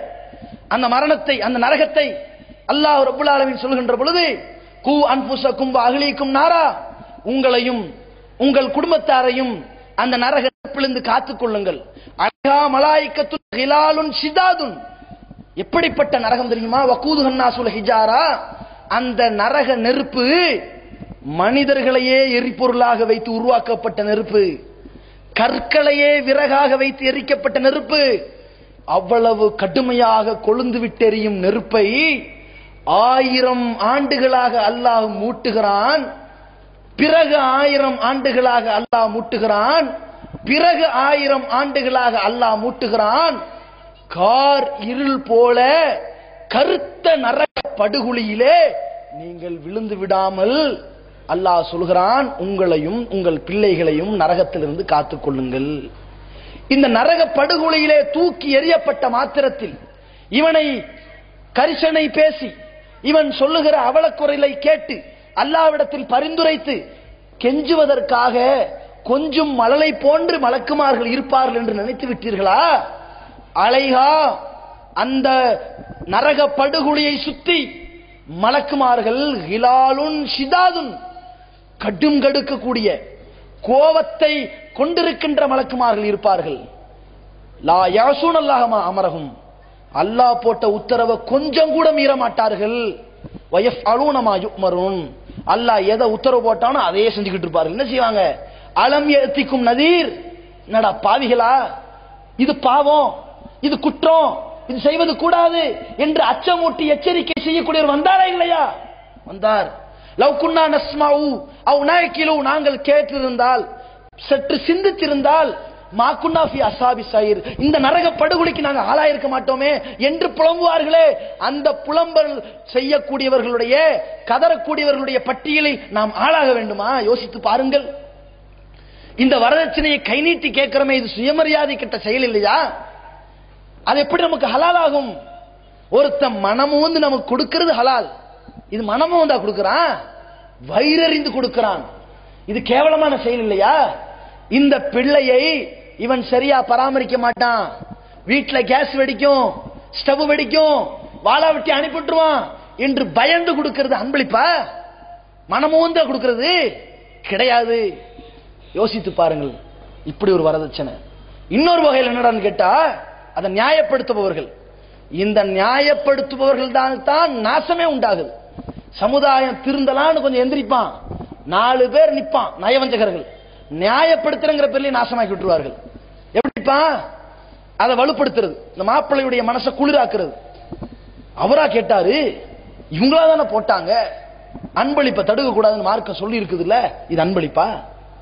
நீ இந்த பெண் வீட்டு சம்பந்தம் பண்ணாம இருந்தா அதை கொடுப்பானா உனக்கு? வாட்சையோ மோதிரத்தையோ கொடுத்திருப்பான அவன்? ஒரு காரண காரியத்தோடு வருவது எப்படி அன்பளிப்பு ஆகும்? ஒன்று நம்மிடத்தில் மனம் மூந்து வரணும். எந்த உறவு காரணமெல்லாம் இருந்தா வரணும்? இந்த பொண்ணை பேசுறாங்க காண்டி கொடுப்பான், 1000 ரூபாய் 10,000 ரூபாய் நகை மோதிரம் வாட்சிண்டு. பொண்ணை பேசினா கொடுக்க மாட்டா, கொடுப்பானா? இது அன்பளிப்பு நீங்க தான் சொல்லிக்கணும். ஈன்னு இழிச்சுக்கிட்டு அன்பளிப்பு அவன் நினைக்கிறான். அவன் உங்களை எப்படி நினைக்கிறான் தெரியுமா? இந்த பிச்சையை வாங்குறவன் அன்பளிப்புங்கிற போர்வையில அவன் எப்படி நினைக்கிறான் தெரியுமா? அவன் நினைக்கிறான், புள்ளைய பெற்றவன் நினைக்கிறான், நாம இந்த மாப்பிள்ளைய ரொம்ப கண்ணியமானவர் நினைச்சோம், வாய் திறந்து எவ்வளவு போடுவீங்கன்னு கேட்ட பிறகுதான் இவர் பிச்சைக்காரன்னு தெரிஞ்சிருக்கு இவனுக்கு. சரியா? சில மாப்பிள்ளைகளை பார்த்த உடனே இவன் உண்டிக்கிட்டான். அப்படின்னா என்ன அர்த்தம்? பிச்சைக்காரன் அவன் சொல்லாமலே தெரிஞ்சிருக்கு. அதானே? ஒருத்தன் வாட்ஸ்அப் வந்து நிக்கிறான், பேண்ட் ஷர்ட்லாம் போட்டுருக்கிறான், நல்லா இருக்கிறான், டிப்டாப்பா இருக்கிறான், வந்து இவர் பாக்குறாரு. பார்க்கும்போது இவன் என்ன, ஐயா சோறு இருக்குதான்னு கேட்கறான். அப்போதான் ஓ இவன் பிச்சைக்காரனா, பெரிய மேனேஜர் மாதிரில வந்து நிக்கிறான். பார்த்த பிறகு தெரியுதுங்க. இதை விட எது கேவலம் தெரியுமா? கோட் ஷூட் போட்டு இன் பண்ணி வந்து வாசல்ல வந்து அப்படி நிக்கிறான். கார்ல வந்து இறங்குறான். வந்தவன இருங்க அந்த பழைய சோத்தை கொண்டா, சீக்கிரம் கொண்டு வா, சாப்பிட்டு போங்க அப்படிங்கிறான். இப்ப என்ன, நம்மள ஒண்ணுமே விசாரிக்காம நம்மள பிச்சைக்காரன் டிக்ளேர் பண்ணிட்டாங்களேடா. இதான அர்த்தம்? இங்கதானே அது நடந்திருக்குது. கல்யாணத்துக்கு உள்ள வந்த உடனே உனக்கு வாட்சி தரேன்னு சொன்னான்டா, உன்ன மாதிரி ஒன்னா நம்பர் பிச்சைக்காரன் எவனுமே இல்லைன்னு கண்டுபிடிச்சிட்டான். இது எப்படிங்க அன்பளிப்பு? இத போய் அன்பளிப்புன்னு வாங்கலாமா? நபிகள் நாயகம் ஸல்லல்லாஹு அலைஹி வஸல்லம் அவர்கள் இது மாதிரியான ஒரு செயலை எப்படி எதிர்த்தார்கள், எப்படி கண்டித்தார்கள் யோசித்து பாருங்கள். ஒரு சஹாபி அனுப்புறாங்க, நபித்தோழர் அவர் அனுப்புறாங்க. அவர் எங்க போறாரு? தன்னுடைய ஒரு ஊருக்கு போய் ஜக்காத்து காசை வாங்கிட்டு வராரு. வேலை என்ன? அந்த மக்கள் தர ஜக்காத்து காசை வாங்கிட்டு வந்து ரசூலுல்லாஹ்ட்ட கொடுத்து பைத்துல் மால்ல சேர்க்கணும். பொறுப்பு அவருக்கு. அதுதான். போனாரு, ஜக்காத் வசூல் பண்ணாரு. பண்ணிட்டு ரசூலுல்லாஹ்ட்ட வந்து, அல்லாஹ்வின் தூதரே, இதெல்லாம் ஜக்காத்து காசு, இது உங்களுக்கு, இதெல்லாம் அவங்க எனக்கு கொடுத்தது அப்படின்னு பிரிக்கிறார். அதை பிரிச்சா ரசூலுல்லாஹி ஸல்லல்லாஹு அலைஹி வஸல்லம் அவருடைய முகம் அப்படியே செக்க செவேர்னு ஆகி கோபத்துல கொந்தளிச்சு சபையில போட்டு உடைக்கிறாங்க. ஒருவர் அவரை நாம் ஜக்காத்து வசூலிக்க அனுப்பினால் அவர் என்னடா என்றால் வாங்கிட்டு வந்த ஜக்காத்தை கொண்டு காட்டி இதெல்லாம் எனக்குரியது, இதெல்லாம் உங்களுக்குரியதுன்னு பிரிக்கிறார். உடனே நபி ஸல்லல்லாஹு அலைஹி சொல்றாங்க, இவர் தன்னுடைய உம்மா வீட்டுல உட்கார்ந்து இருந்தால் அவருக்குரியது கிடைச்சிருக்குமா? அவங்க வாப்பா வீட்டுல இருந்திருந்தா இத கொடுத்திருப்பானா? ஜக்காத்துக்குன்னு போனதுனால தான்டா கொடுத்தான். அது எப்படி ஓன் காசு ஆகுங்கிற? அது அவங்க காசு, பைத்துல் மால் காசு, ஓன் காசு கிடையாது என்று கண்டிச்சார்களே. இதே கண்டனம் இதில் பொருந்தவில்லையா? இந்த பெண்ணை பேசியதற்கு கொடுத்தானா, பேசாம சும்மா வீட்டுக்கு போய் பார்த்தது கொடுத்தானா? பேசினது தானே கொடுத்தான், பேரம் பேசினது தானே கொடுத்தான், பொண்ணு பேசுனது தானே கொடுத்தான். சரி, சம்பந்தம் பண்ணிட்டீங்க. இவன் பொண்ணுக்கு தான் கொடுத்தான் என்பது எங்க வெடிக்கும் தெரியுமா? தலாக்குல வெடிக்கும். இந்த அற்புதம் அப்படியே அற்பமா போனா வெடிக்கும். சில பஞ்சாயத்து தலைமைக்கு வருங்க. என்ன பஞ்சாயத்து தெரியுமா? வாங்க உட்காருங்க. அவரு இருந்தா நான் உள்ள வரேன். யாரு? அதான் மருமகன், மாமனர். அப்படியா? சரி, நீ பாப்பா, என்ன பிரச்சனை? இனிமேல் இந்த பொம்பளையோட வாழ முடியாதுங்க, பிரிச்சு விட்டுருங்க. சரி, எதுவாக லெட்டரை எழுதித்தா, ஃபர்ஸ்ட் எழுதி வாங்கிடுவோம். இப்ப வெளியே உட்கார சொல்லுவோம். நீ வா, நீ போ. வர வச்சாச்சு. நீ எழுதுனா பெண் வீட்டார்ட்ட இருந்து 7 பக்கம் வரும், ஆண் வீட்டார்ட்ட இருந்து ஒரே கடிதம். இனிமேல் இவளோட வாழ இயலாது, மன விளக்கு வெட்டு தருமா கேட்டுக்கொள்கிறேன். பெண் வீட்டார்ட்ட தெரியுமா, இந்த கொடுமைக்காரனோடு என் மகளை வாழ வைக்க நான் விரும்பவில்லை, எனவே மனவிலக்கு பெற்று தருவதோடு நாங்கள் கொடுத்த பட்டியலை இணைத்திருக்கிறோம், அதையும் மீட்டு தருமாறு கேட்டுக்கொள்கிறோம். என்ன திருமணம்? ஒரு லேப்டாப், லேட்டஸ்ட் வந்துச்சுல, ஒரு லேப்டாப், அது கான்பிகரேஷன் எல்லாம் போட்டு, ஏன்னா டம்மி லேப்டாப்பை திருப்பி தந்துடக்கூடாதுல, கான்பிகரேஷன் எல்லாம் எழுதி, கால்குலேட்டர், ஒரு வாட்ச், ஒரு மோதிரம், பீரோ, கட்டிலு, அதுக்குள்ள 25 நகை, இத்தனை செட்டு துணி, எல்லாம் கர்ச்சீப் 4 எல்லாம் எழுதிட்டு வருவாங்க. திருதுப்புன்னு பார்த்தா ஒரு 2 அண்டா, 2 குண்டா, 2 டம்ளரு, 4 டீஸ்பூன், மாப்பிள்ளைக்கு அந்த ஊதுபத்தி கொளுத்தி நிற்பதற்கு ஊதுபத்தி ஸ்டாண்டு. இதெல்லாம் இவ்வளவு உஷாரா இருந்து நீங்க கேட்டீங்கன்னா, உங்க அன்பால பொத்து மருமகன்ட்ட கொடுத்ததா அல்லது இந்த புள்ளைய வாழ வைக்கணுங்கிற காரணத்தை கொடுத்ததா? இதுல தெரியல, இது அன்பளிப்பு இல்லை, இது பேரவுண்டு. இது கூட தெரியாம இவன் ஏமாத்துறாங்க மக்களை. நாங்கள் வரதட்சணை வாங்கவில்லை, உயர்ந்து வீட்டுக்கு போய் கேட்பாங்களாம். இது எப்படி இருக்குது? நாங்க ஒண்ணும் கேட்க மாட்டோம், தேடுறது எங்கடா பசை இருக்கிற இடமா பார்த்து ஒட்டுறது. ஏழை வீட்டுல பொண்ணு எடுக்க மாட்டான், உயர்ந்த ஒரு இடத்துக்கு போய் அங்க போய் நின்று நான் எதுவும் கேட்கலீங்க. அவர் பிள்ளைக்கு அவர் ஒருத்தர் தான் வாப்பாவா? அது ஒரு பிள்ளையா? இருக்கிற சொத்தெல்லாம் தலையில கட்டுறாருங்க. நான் என்னங்க பண்றது? இவன் நல்ல பிள்ளை மாதிரி. அப்படியா? சரி, சொத்தை அவர் மௌத்தா போகும்போது எழுதி தரட்டும். இப்ப அந்த தகப்பனார் சொல்றாரு, என் மகளுக்கு நயா பைசா கிடையாது, எந்த நகையும் போட மாட்டேன், சிம்பிளா கல்யாணம் பண்ணி தருவேன், கட்டிக்குவியா நீ? இன்னொரு மாடி வீட பார்த்து ஓடி போயிருவான். என்ன எதிர்பார்க்கிறான்? எதுவும் வேண்டாம்னாலும் தன் திணிப்பாங்க. ஏன் திணிப்பாங்க? இடம் பெருசு இல்ல. இந்த எதிர்பார்ப்பும் அன்பளிப்புங்கிற மாயையும் கேட்டு வாங்குற பிச்சையும் எல்லாம் வரதட்சணை தான். அடுத்து என்ன? இப்படி கேட்டாங்க, இந்த மாதிரி அன்பளிப்பு எதிர்பார்க்கிறாங்க. இன்னொரு இடத்துல 3வது பெண்கள் தரப்புல ஒரு பெரிய ஒரு குற்றம். நம்ம சமுதாயத்துல எத்தனை குடும்பங்கள்ல பிள்ளைகள் கரை சேர்க்க முடியாம இருக்கிறோம், கஷ்டப்பட்டுக்கிட்டு இருக்கிறாங்க. திருமணம்ங்கிறது நம்ம இஷ்டத்துக்கு செய்யற நிகழ்ச்சியா, பொதுக்கூட்டமா, மாநாடா, இனியமா இருக்கமா? திருமணம் என்ன? வாழ்க்கை ஒப்பந்தம், ஒரு அக்ரிமெண்ட். அந்த ஒப்பந்தத்தை இறையச்சத்தோடு நிறைவேற்றணும். அந்த ஒப்பந்தத்தை அல்லாஹ்வுடைய தூதர் காட்டின மாதிரி நிறைவேற்றணும். அதுல நம்முடைய கெத்த காட்டலாமா? பெண்ணை பெற்றோர்கள் செய்யற பெரிய தப்பே இங்கதான். என்ன செய்வாங்க தெரியுமா? 4 புள்ள பெத்துவாங்க. இந்த 4 புள்ள பொம்பளை பிள்ளைய பெத்தவங்களா இருந்தா மாசம் 10,000 ரூபாய் சம்பாதிக்குவாங்களா இருந்தா, நான் ரொம்ப எளிமையான முறையில தௌஹீத் மாப்பிள்ளைக்கு தான் கட்டி வைப்பேன் கரெக்டா சட்டம் பேசுவாங்க.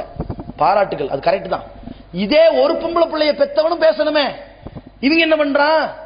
ஏன் மகளுக்கு நான் பண்ற மாதிரி கல்யாணத்தை ஜாம் ஜாம்னு ஊரே திரும்பி பாக்குற மாதிரி பண்றேன், தெருமுழுக்கும் பந்தல் தோரணம் போடுறேன், மாப்பிள்ளைய அப்படியே வண்டி ரதத்தோடு ஆரத்தி பண்றேன், கூப்பிட்டு வந்து நிப்பாட்டுறேன், அந்த பெண்ணுக்கு போடுற 80 பவுன் நகை என் பிள்ளைக்கு நான் போடாம எவன் போடுவான்? இப்படி பேசிக்கிறாங்க. இது சொல்லலாமா? இப்படி பெருமானார் ஸல்லல்லாஹு அலைஹி வஸல்லம் அவர்கள் சொன்னார்கள், மன் சன்ன சுன்னத்தன் ஸய்யிஅத்தன் ஃபஅலைஹி விஸ்ருஹா. யார் கெட்ட வழிமுறையை சமுதாயத்திலே காட்டுகிறார்களோ அவனுக்கு பாவம் உண்டாகட்டும். நீங்க இந்த கெட்ட வழிமுறையை தானே காட்டுறீங்க. அல்லாஹ்வுடைய தூதர் சொன்ன சுன்னத்தை சொன்ன மாதிரி நடைமுறைப்படுத்தாம ஏன் ஆடம்பரம், ஏன் நீங்க அள்ளி கொடுக்கறீங்க?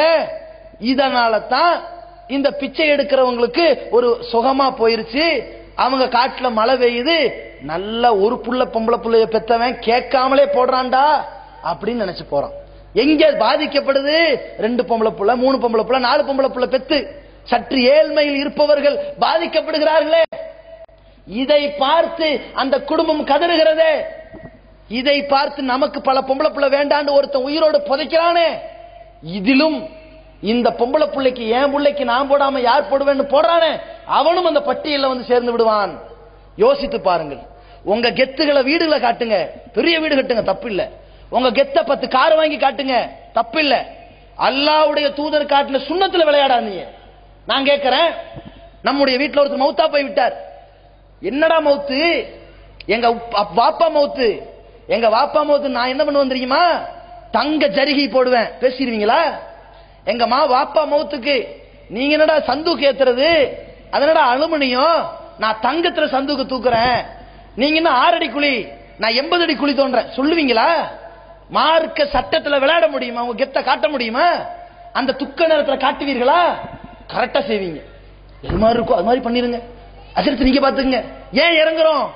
சுண்ணத்துல கெத்து வராது, அதுல காட்டக்கூடாது. இதே தானே திருமணம். இந்த திருமணத்துல ஏன் இந்த ஆடம்பரத்தை காட்டணும்? ஏன் அகங்காரத்தை காட்டணும்? ஏன் இந்த பொருளாதார மேதையை மமதையை காட்டணும்? தேவையா? இதனால் சமுதாயம் பாதிக்கப்படுதா இல்லையா? நீங்க ஒரு பெரிய வீடு கட்டுறீங்க, சமுதாயம் பாதிக்கப்படாது. தெளிவா வழங்கியிருப்பான். அவனுக்கு இருக்குது கட்டுறான், நமக்கு இல்ல கட்டல. இதனால் எந்த ஒரு ஆண்மகனும் இவங்க பெரிய வீடு கட்டுறாங்க, இவங்க சின்ன வீடு கட்டுறாங்க அப்படிலாம் பார்க்க மாட்டான். ஆனால் திருமண சட்டத்தை இஸ்லாமிய சட்டத்தில் உங்க ஆடம்பரத்தை திணிக்கும் பொழுது, இந்த சொத்தினுடைய மதிப்பை காட்டுகிற பொழுது, இங்கே தான் பல ஆண்கள் விலை போகிறாங்க. இந்த இடத்துல பணக்கார பிள்ளைகள் அந்த திருமணம் முடிக்கப்படுகிற நேரத்தில் இந்த தகப்பன்மார்கள் எளிமையாக நடந்து கொள்ளுங்கள், கண்ணியமாக நடந்து கொள்ளுங்கள், நியாயமாக நடந்து கொள்ளுங்கள், நேர்மையாக நடந்து கொள்ளுங்கள். சொத்துக்கள் மௌத்தா பணம் போய் சேரட்டும்.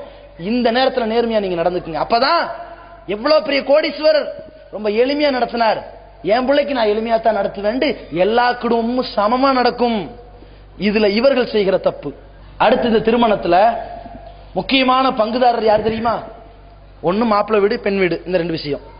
இந்த மாப்பிள்ளையினுடைய பெற்றோர்கள் இருக்கிறாங்கல்ல, இவங்க என்னைக்காவது கொஞ்சமாவது ஈவி இறக்கமா யோசிச்சு பார்த்தாங்களா? நாம வயசான காலத்தை அடைஞ்சுக்கிட்டு இருக்கிறோம், இன்னும் தள்ளாத வயதுக்கு போறோம். இந்த மருமகள் தானே நம்மளை அரவணைக்க போறா, இவதான நம்மளை பார்க்க போறா, நம்ம பிள்ளை இல்லாத நேரத்தில் இவதான வீட்டின் எஜமானியா இருக்க போறா, இவன் நம்மளை நல்லா பார்த்துக்கணும்டா. இந்த பெண்ணிட்ட பேரம் பேசலாமா? காசு கேட்கலாமா? எத்தனை வீடுகள்ல இந்த மாமனார் மாமியார் கொடுமைக்கு ஆளாக்கப்படுறாங்க. மாமனார் மாமியார் மருமகளை கொடுமைப்படுத்துறது ஒரு பக்கம், இந்த மருமகள் மாமனார் மாமியாரை ஏறி மிதிக்கிறாங்களா? அது எத்தனை வீட்டுல? என்ன காரணம்? இந்த நகையையும் இந்த பணத்தையும் பேரம் பேசுனதான காரணம். தன் தாயினுடைய மனம் எவ்வளவு குமுறிச்சோ, அந்த குமுறினதுக்கு படிக்கு பழி தீத்துருவாளா இல்லையா? இவ யோசித்து பாருங்கள். நாத்தனார்னு சொல்லி வச்சிருக்கீங்க. நீங்களா இருக்க போறீங்களா? நீங்க ஒரு குடும்பத்தோட வாழ்ந்துருவீங்க. உங்க கணவன்மார் நீ வாங்கின நகை 10 அடி போடி வெளியே உங்களை விரட்டினா உங்க தாய் மனம் எவ்வளவு குமுறுமோ அது மாதிரி உங்க தம்பியோ அண்ணனோ திருமணம் முடிக்கும் போது அந்த பெண்ணிடத்தில் வாங்கினாலும் அவங்க தாய் மனம் குமுறாதா? இதுல மனிதநேயம் வேண்டாம்? ஒரு நாய்க்கு தண்ணி கொடுத்தால் கூட சொர்க்கத்தை தருகிறது மார்க்கம். அப்படிப்பட்ட ஈவு இரக்கத்திற்கு முக்கியத்துவம் கொடுக்கிறது இஸ்லாமிய மார்க்கம். ஆனால் ஒருத்தனுக்கு செய்யற துரோகம், இத்தக்கு துலும, துரோகம் செய்வதை, அநியாயம் செய்வதை நீங்கள் தவிர்த்து கொள்ளுங்கள். நீங்கள் இந்த அநியாயம் செய்வதை தவிர்த்து கொள்ளாவிட்டால் நாளை மறுமை நாள்ல மிகப்பெரிய இருள கொண்டு வந்து உங்களை விட்டுரும். இருள் எது? இந்த நரக படுகொலி. இந்த வாங்கின நகைகளோ பணமோ சீதனங்களோ ஒண்ணு செல்லாது. எங்க வந்து நிக்கும்னு கேட்டா நபிகள் நாயகம் ஸல்லல்லாஹு அலைஹி வஸல்லம் அவர்கள் சொன்னார்கள், யார் அநியாயமான ஒரு ஜான் அளவு நிலத்தை அபகரிச்சிருக்கிறானோ அதை அல்லாஹ் 7 பூமியை அப்படி சுருட்டி கொண்டு வந்து இவன் கழுத்துல மாட்டி நிப்பாட்டுவான். ஃபீ யௌமின் கான மிக்தாரு 50 அல்ஃப ஸனா. எத்தனை நாள் தெரியுமா? 50,000 ஆண்டுகள் மதிப்புள்ள ஒரு நாள். நமக்கு 50,000 ஆண்டுகள் எத்தனை நாட்களோ அவ்வளவு மதிப்புல அல்லாஹ்வுடைய பாதையில் ஒரு நாள். அந்த நாளில் நிக்க வைப்பா. இவன் வாங்கின கட்டலு, பீரோ, நகை, இன்ன பிற அம்சங்களை தூக்கிட்டே சுமந்துகிட்டே நிப்பான். இதை ஆதரிச்சவங்களும் வந்து நிற்பார்கள், இதுக்கு சோதினவர்களும் வந்து நிற்பார்கள், இதற்கு கும்மி அடித்தவர்களும் வந்து நிற்பார்கள், பேரம் பேசியவர்களும் வந்து நிற்பார்கள். இந்த இழிவு படைத்த நாளில் நின்றதோடு நரகப்படுகொலைக்கு போவார்கள். இவை அனைத்தும் தீ கங்குகளாக வந்து நிற்க போகிறதே. இந்த கங்குகள் நமக்கு தேவையா? யோசித்து பாருங்கள். இது மாதிரியான கேடுகட்ட செயலை நம்ம செய்யலாமா? இரண்டாவது இடம் யாருக்கு? இதை ஆதரிப்பவர்களுக்கு. கொஞ்ச நஞ்ச ஈவு இருக்க வேண்டாம். இதுல போய் கலந்துகிட்டு போய் திங்கிறமே, ஒரு பிளேட் பிரியாணிக்காக ஈமான இழக்கிறமே, தன்னம்பிக்கை இழக்கிறமே, சூடு சொன்ன வேண்டாம். இந்த நேரத்தில் நம்ம என்ன யோசிக்கணும்? எவனோ ஒரு வீட்டுல அந்த மாமனார மொட்டை அடிச்சு இருக்கிறதையெல்லாம் சுரண்டி கல்யாணம் பண்றாங்களே, இதுல நம்ம வயிறு நிறைய தின்னுட்டு வரமே, எவ்வளவு கேவலமா இருந்துச்சுண்டா. ஒரு சின்ன சம்பவங்க. எந்த மாதிரி கேவலப்பட்ட ஒரு நிலை பாருங்க. இஸ்லாமியர்கள்ட்ட இஸ்லாமிய பெயர் இருக்கிறது, இஸ்லாம் இல்லைங்கிற அளவுல ஒரு பெண்மணி இஸ்லாத்துக்கு வராங்க. நல்லா கவனிச்சுக்குங்க. ஒரு பெண் இஸ்லாத்துக்கு வராங்க. அந்த பெண்மணி இஸ்லாத்துக்கு வந்து ஒரு மிகப்பெரிய உயர்ந்த குலத்திலிருந்து தான் வராங்க. வந்தா ஒரு நல்ல ஒழுக்கமிக்க ஒரு பெண் மூலமாகத்தான் இவங்க இஸ்லாத்துக்கு வந்துடுறாங்க. இவர்களுக்கு இன்னொரு தோழி, முஸ்லிம் தோழி, இஸ்லாமிய தோழி இல்ல, முஸ்லிம் தோழி. இவங்களுக்கு கல்யாணம் நடக்குது. கல்யாணம் என்ன தெரியுமா? சொந்தக்கார பையன், சொந்தக்காரன் பையனோட முதல்ல நிச்சயம் பண்றாங்க. கல்யாணம் நேரா பண்ணிட்டு போயிட வேண்டியதானே? எத்தனாம் தேதி ஒப்பந்தத்தை வச்சுக்கிறது முடிச்சுட்டு போயிட வேண்டியது. இதுல நிச்சயம், நிச்சயத்துல ஒரு தார்த்தம், அதுல யதார்த்தமா அள்ளி வைப்பார்கள் பதார்த்தம் தின்னுக்கிட்டு போய் திங்கிறதுக்கு. லட்டு கொடுத்தீங்களா? மாப்பிள்ளைக்கு லட்டு கொடுத்தீங்களா? கொடுத்தாச்சு கொடுத்தாச்சு. ஏன்? அடக்கமா இருக்கிறானே, நாளைக்கு இவனை வச்சுதானே மாடு மேய்க்கணும், தெளிவா கொடுத்துருவாங்க. அப்ப நிச்சயதார்த்தம் வச்சிடறாங்க. இந்த நிச்சயதார்த்தத்துக்குன்னு சோறு போட்டா சாப்பாட்டுல கறி இல்லையா. இந்த நாத்தனார்கள் சண்டை பிடிக்கிறாங்க. என்னடா சோறு போட்டு இருக்கிறான் மாமனாரு, இன்னைக்கே நமக்கு இந்த நிலையில நாய் மாதிரி வந்து நின்று, இன்னைக்கே நமக்கு இந்த நிலையில கல்யாணத்துல என்ன பண்ண போறாங்க. உடனே அவரு இருங்க, அவசரப்படாதீங்க, பாத்திரத்தை நோன்றா, நல்லா எடுறா, தேடுறா, அத அந்த கறியில் லெக் பீஸா எடுத்து போட்டு நிறைச்சு கொண்டு திங்க சாப்பிடுங்க. இந்த கண்ணியம் கரெக்டா இருக்கணும். கேவலமா இல்ல? நாய் எப்படி வாய் எது வச்சு எதிர்பார்த்தே இருக்கும். இலைய போடுவாங்க பார்த்துக்கிட்டே இருக்கும், சோத்த போடுவாங்க பார்த்துக்கிட்டு, கறி போட டபக்குன்னு பிடிக்கும். இதே மாதிரி தெரியல, நம்மள நாய் மாதிரி சிந்திச்சு பார்க்கணுங்க. இது எவ்வளவு கேவலமான செயல். எந்த காரணத்திற்காக இப்படி போய் கேட்கறாங்க? முன்ன பின்ன சோறு தின்னது இல்லையா, பிரியாணி வாங்கி தின்னது இல்லையா, அதை பார்த்தது இல்லையா? இதை இந்த புள்ள பார்த்துட்டு பதறுது. என்னடா பழைய மார்க்கத்திலே இருந்திருக்கலாமே, இந்த மார்க்கத்திலே இப்படி முடிவெடுத்துருச்சு. அதுக்கப்புறம் இன்னொரு இஸ்லாமிய தோழிகிட்ட கேட்குது, இப்படி பண்றாங்களே. அது தௌஹீத்வாதி. நாங்க அந்த மாதிரி எல்லாம் கல்யாணத்துக்கு போக மாட்டோமா, நீ ஏமா போன? என்னுடைய தோழி இப்படி இஸ்லாத்துல வந்து திருமணத்துக்கு முன்னாடி இப்படி பேச்சுவார்த்தை நடத்துவாங்க, வாங்கன்னு தான் சொல்லிச்சு. இப்படி சீப்பா நடந்துக்குவாங்க நான் எதிர்பார்க்கவே இல்லை அப்படின்னு சொன்னதுக்கு பிறகு கல்யாணத்துக்கு கூப்பிடுவது இந்த புள்ள, எங்க வீட்டு கல்யாணத்துக்கு வாங்க. நானெல்லாம் உங்க கல்யாணத்துக்கு வரமாட்டேன். யாரு? சத்திய இஸ்லாத்தை ஏற்ற 2 நாள்ல உங்க கல்யாணத்துக்குலாம் நான் வரமாட்டேன். இது நீங்க பெரிய இஸ்லாமோ நம்மள எப்படி கொலை பண்ணி திருவாங்கல்ல, நம்மள வந்து என்னமோ குழப்பவாதி மாதிரி பேசிக்கிட்டு இவங்க என்ன பண்றது, இருக்கிறது கிறுக்க மாதிரி நம்மள குழப்பாதிங்கிறது. நீங்களடா கிறுக்கனா இருக்கிற, உன் கொள்கை கிறுக்குத்தனமா இல்லடா இருக்கு, ஆதாரம் தாடா அப்படின்னு கொடுத்தா நீங்கள் தான் குழப்பாதிகள்ன்றான். கேள்வி கேட்டா இந்த மாதிரி இருக்கிற மாதிரி இவங்க என்ன பண்றா, நம்மளை பார்த்துட்டு ஓ நீ பெரிய இஸ்லாமோ கல்யாணத்துக்கு வராத அப்படின்னு. அதுக்கு இந்த பிள்ளை சொல்லி இருக்குது, நிச்சயத்திலேயே மாப்பிள்ளை வீட்டார்கள் இவ்வளவு கேவலமா நடந்துகிட்டாங்களே, கல்யாணத்தில் நடக்கிற கூத்த பார்க்க நான் வரணுங்கிறியா நீ, வேண்டான்றுச்சு. என்ன தெரியுமா, கல்யாணம் முடிஞ்சு வந்தா மாப்பிள்ளைக்கு மாமனார் சோறு ஊட்டலையாம். அடுத்த பிரச்சனை இது வந்து கேவலப்பட்டு சொல்லுது, எங்க வீட்டுக்காரன் இருக்கானே எவ்வளவு பெரிய பிரச்சனைக்கு நான் ஆளாயிட்டேன் தெரியுமா, நீ வராது ஒரு நல்லதுதான், கேவலமா போயிருச்சு. என்ன, எங்க மாப்பிள்ளை வந்து பந்தியில சோறு தின்ட்டாரான். அவன் டே எந்திரிடா எந்திரி, நீ முதல்ல அங்க இங்க வா இங்க அப்படின்னு எழுப்பி கூட்டிட்டு வந்து, நீ மாமனார் தானையா, உன் பிள்ளைய கட்டி கொடுத்துருக்கீல, மாப்பிள்ளைக்கு சோத்த விட்டு மாப்பிள்ளை வாங்க உட்கார வச்சு, குழந்தை இல்ல அவரு சோத் ஏன்னா ஒண்ணு அஜரத்து கூட்டு போய் களிமா சொல்றாரு புதுசா இஸ்லாத்துக்கு வர மாதிரி, இவரு சோத்த விட்டுறாரு குழந்தை மாதிரி. இவன் எதுக்கு கல்யாணம் பண்ணாங்க? இப்ப இவன் ஊற்ற அளவுக்கு இருந்தா இது இஸ்லாமா? இதெல்லாம் ஒரு திருமணமா? யோசிச்சு பாருங்க. தெருக்கூத்துல பண்ணிக்கிட்டு இருக்காங்க திருமணங்கிற பேர்ல, சொல்லவே கேவலமா இருக்கு, நாக்குசு. இந்த மாதிரி ஒரு திருமண சபையை வந்து இஸ்லாத்தின் பெயரால் ஒரு படம் காட்டுறாங்களே, இது கேவலமா இல்ல? இதுல பயங்கரமான கூத்துறது தெரியுமா, பத்திரிகை அடிச்சிடுறது. அல்லாஹ்வின் கிருபையாலும் நபிகள் நாயகம் ஸல்லல்லாஹு அலைஹி வஸல்லம் அவர்களின் துஆ பரக்கத்தாலும் இந்த கல்யாணம் நடக்குதுன்னு. யார் துவாவை எங்க வச்சு நடத்துறீங்க? வாங்கிறது பிச்சை, அவன் போட்டது பிச்சை, நகை வாங்கி பணம் வாங்கி சீதனம் வாங்கி கேடு கட்டு நீங்க பண்ற அராஜகத்துக்கும் அநியாயத்திற்கும் அயோக்கியத்தனத்திற்கும் அல்லாஹ்வுடைய தூதரை கொண்டு வந்து ட்ரேட் மார்க்கா? இது எப்படி இருக்குது? விபச்சாரம் பண்ணக்கூடிய ஒரு விபச்சாரி சொல்லுவாளாம், அல்லாஹும்ம ஜன்னிப்ன ஷைத்தான, உடலுறவு கொள்ளும் போது இந்த துவாவை சொன்னா எவ்வளவு கேவலம். ஒருத்தன் தண்ணி அடிக்க பிஸ்மில்லா சொன்னா எவ்வளவு கேவலம். டே நீ குடிக்கிறது ஹராம், ஹராமான காரியத்தை செஞ்சதுக்கு இஸ்லாமிய சாயலா? இதே வேலையை தானே இங்க செய்யறான். இவன் வாங்கின எல்லா அநியாயமான செயலுக்கு நபிகளாரின் துவா பரக்குது. அல்லாஹ்வுடைய தூதர் அவர்கள் 2012 இவன் கல்யாணம் நடக்கும்னு துவா செஞ்சாங்களாங்க. எவ்வளவு பெரிய ஆட்டம் பாருங்க. இத கண்டிக்காத ஒரு இடத்தில் இருந்து கொண்டிருக்கிற ஒரு கூட்டம். மூணாவது இவர்கள்ட்ட தான் நம்ம சொல்றது.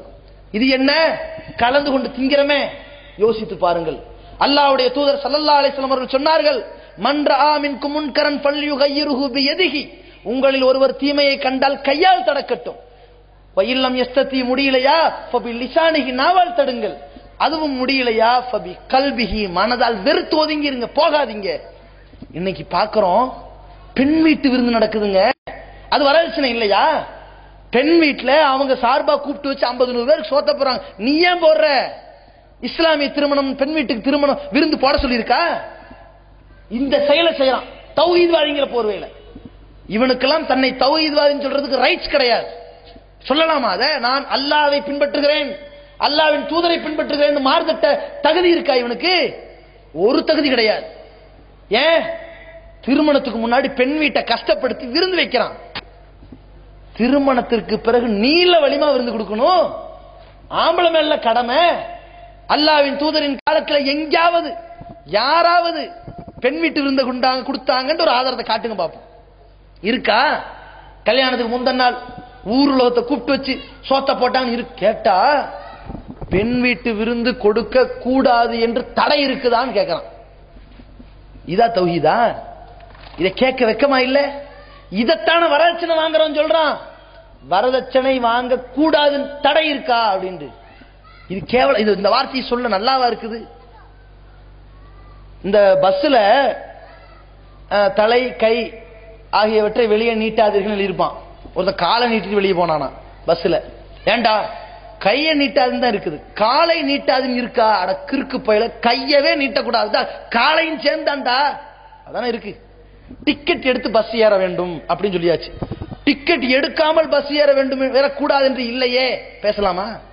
சரியான சில்லறை கொடுத்து டிக்கெட்டை வாங்குன்னு எழுதுனா அது வாங்குன்னு அர்த்தம்.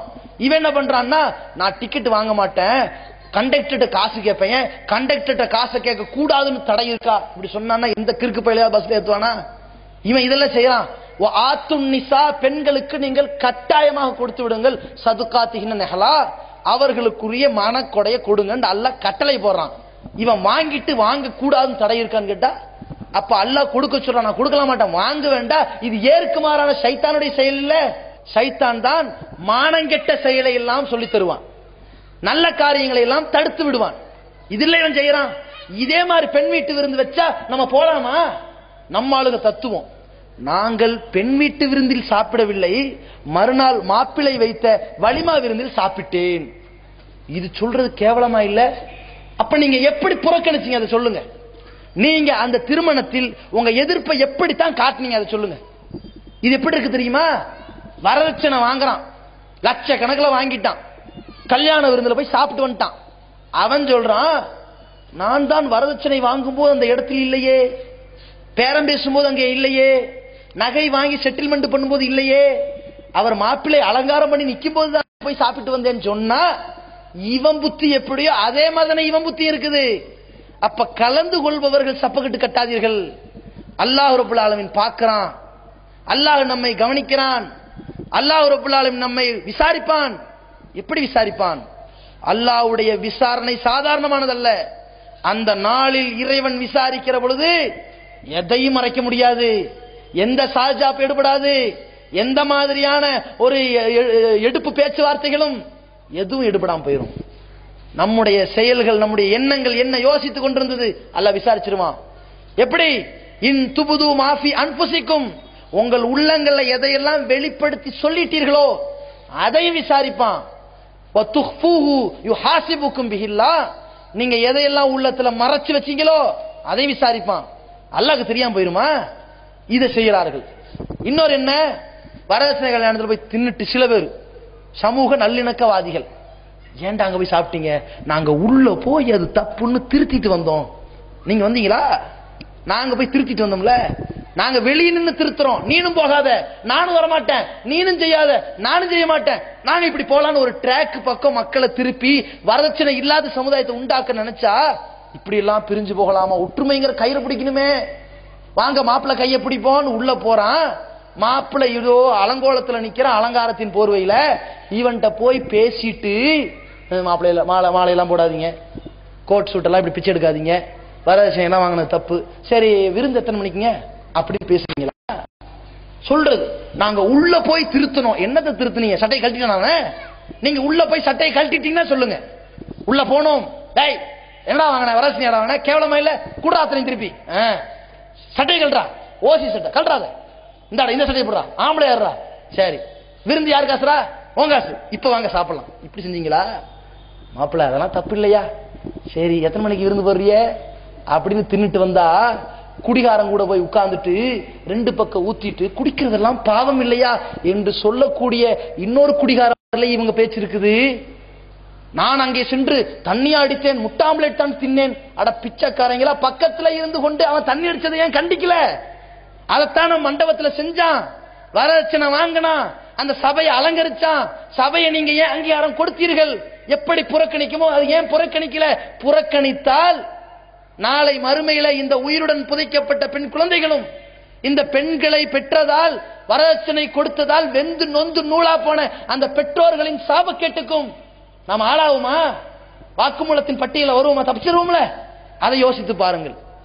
இப்படியெல்லாம் இந்த திருமணத்தை பொறுத்த வரைக்கும் ஆணும் பெண்ணும் எச்சரிக்கையோடு இருப்பதோடு இந்த திருமணத்திற்கு சமூக அங்கீகாரம் கொடுக்கிறோமே, இந்த கொடுப்பவர்கள் எச்சரிக்கையோடு இருக்கணும். ஜமாத்தார்களுடைய மிகப்பெரிய பங்கு எங்க தெரியுமா? இந்த திருமணத்துல பாருங்க, அவன் மௌத்தா போனா அவனுடைய அடக்கஸ்தலத்துக்கு காசு வாங்குறீங்க, குழி தோன்றதுக்கு வச்சுக்கோங்க, ஓகே.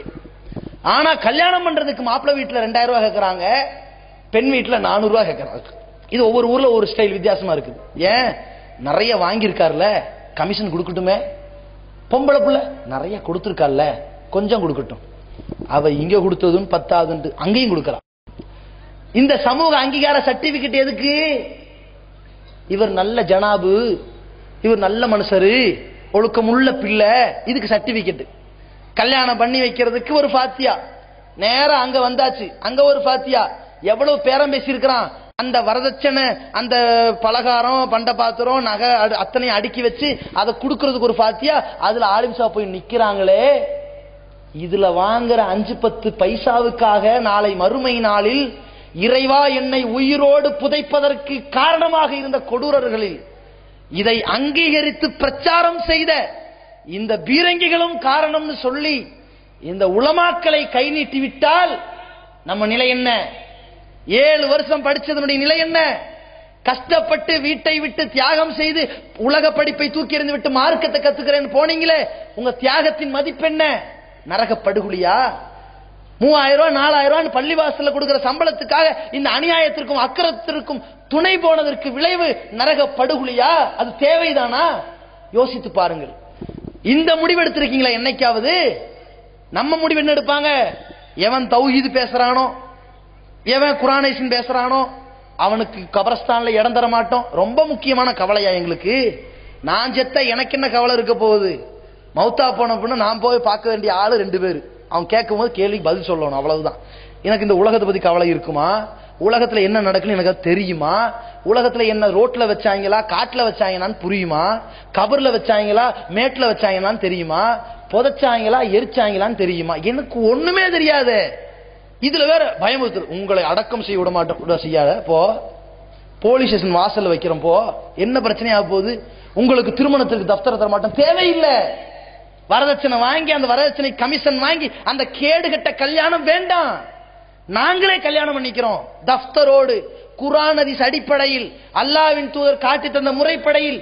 வரதட்சணை வாங்கினா அவனுக்கு கல்யாணம் கிடையாது, அவனுக்கு நாங்க பண்ணி வைக்க முடியாது என்று நாங்க நிலைப்பாடு எடுத்த மாதிரி நாங்க என்னென்ன நிலைப்பாடு எடுத்துக்கொண்டு பின்னாடி பட்டியல் போடுறோம். இந்த சமூக அக்கறையை கவனத்தில் கொண்டு இஸ்லாத்தின் தூய வடிவில் எடுத்த நிலைப்பாட பின்னாடி சொல்றேன். ஆனால் நீங்க இந்த நிலைப்பாடு எடுத்தீர்களா? வரதட்சணை வாங்கின பேரோ கேட்டோ கேட்காமலோ விரும்பியோ விரும்பாமலோ பகிரங்கமாகவோ அந்தரமாகவோ பரமாகவோ பொருளாகவோ நகையாகவோ வாங்காதவனுக்குத்தான் கல்யாணம் பண்ணி வைப்போம் எடுத்தீர்களா? நீங்கள் இந்த முடிவை அறிவித்தால் அடுத்த நாள் அல்லாஹ்வுடைய மிகப்பெரிய கிருபை இந்த நாட்டிலேயே வரதட்சணை ஒழிக்கப்பட்டுரும். எடுத்தீர்களா? சமுதாயத்தின் அக்கறை இருக்கிறதா? யோசித்து பாருங்கள். எவ்வளவு பெரிய கொடுமையான ஒரு செயல் நடக்குது. நம்ம மக்கள் என்னடான்னு கேட்டா ஊர் உலகத்துல இல்லாததா நடந்துருச்சு. இப்படி பேசலாமா? இந்த பேச்சு ஒரு ஈமான்தாரிட்ட இருக்கலாமா? ஒருத்தன் பக்கத்து வீட்டுல, இது கிளி இருக்குல்ல, கிளிக்கு ஒரு கதை சொல்லுவாங்க. ஒருத்தன் கடையில மார்க்கெட்ல போய் கிளி வாங்கிட்டு வந்தானா. கிளி பேசுமா? ஓ பேசுமா, கேட்டு பாருங்க, கிளிக்காரன் சொன்னானா. அந்த கிளிக்கு ஒரே ஒரு வார்த்தை தான் சொல்லி கொடுத்துருக்காங்க. இந்த கிளி சொல்லிச்சான், அதுல என்ன சந்தேகம் அப்படின்ச்சான். ஓ நல்லா தான் பேசுது, நீ பேசுவையா? அதுல என்ன சந்தேகம்?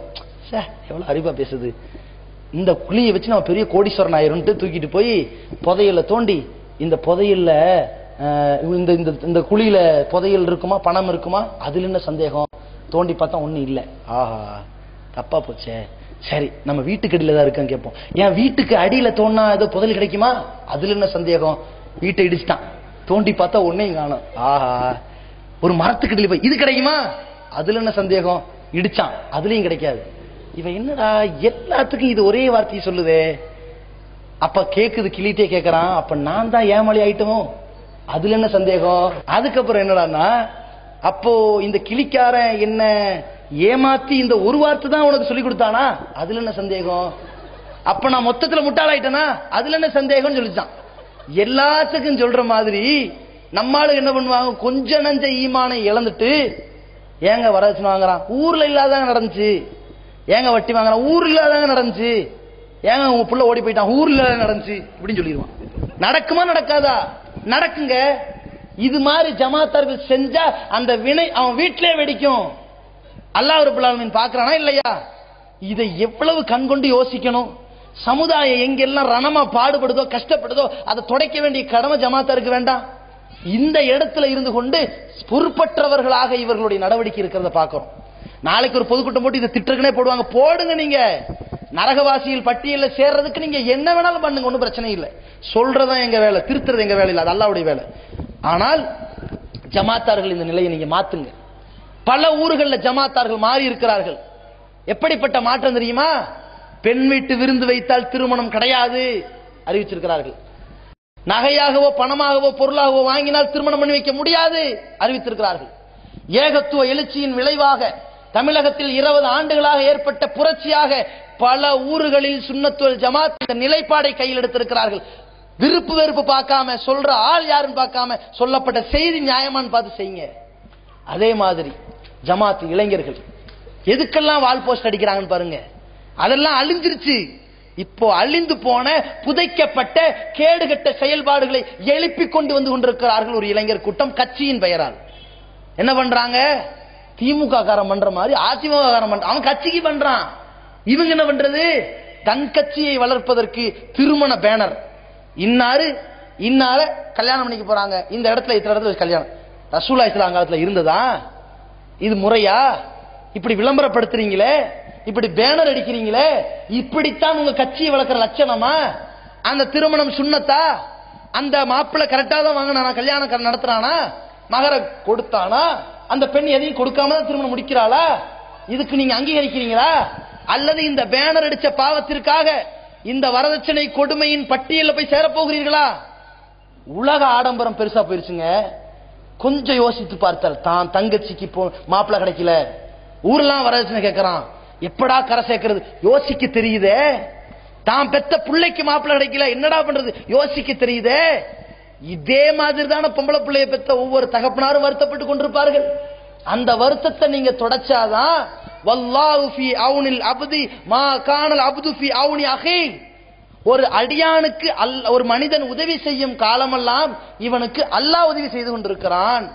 நீங்க அடுத்தவனுடைய துயரை தொடச்சீங்கன்னா அல்லாஹ் உங்க துயரை துடைப்பானா இல்லையா? யோசித்து பாருங்கள்.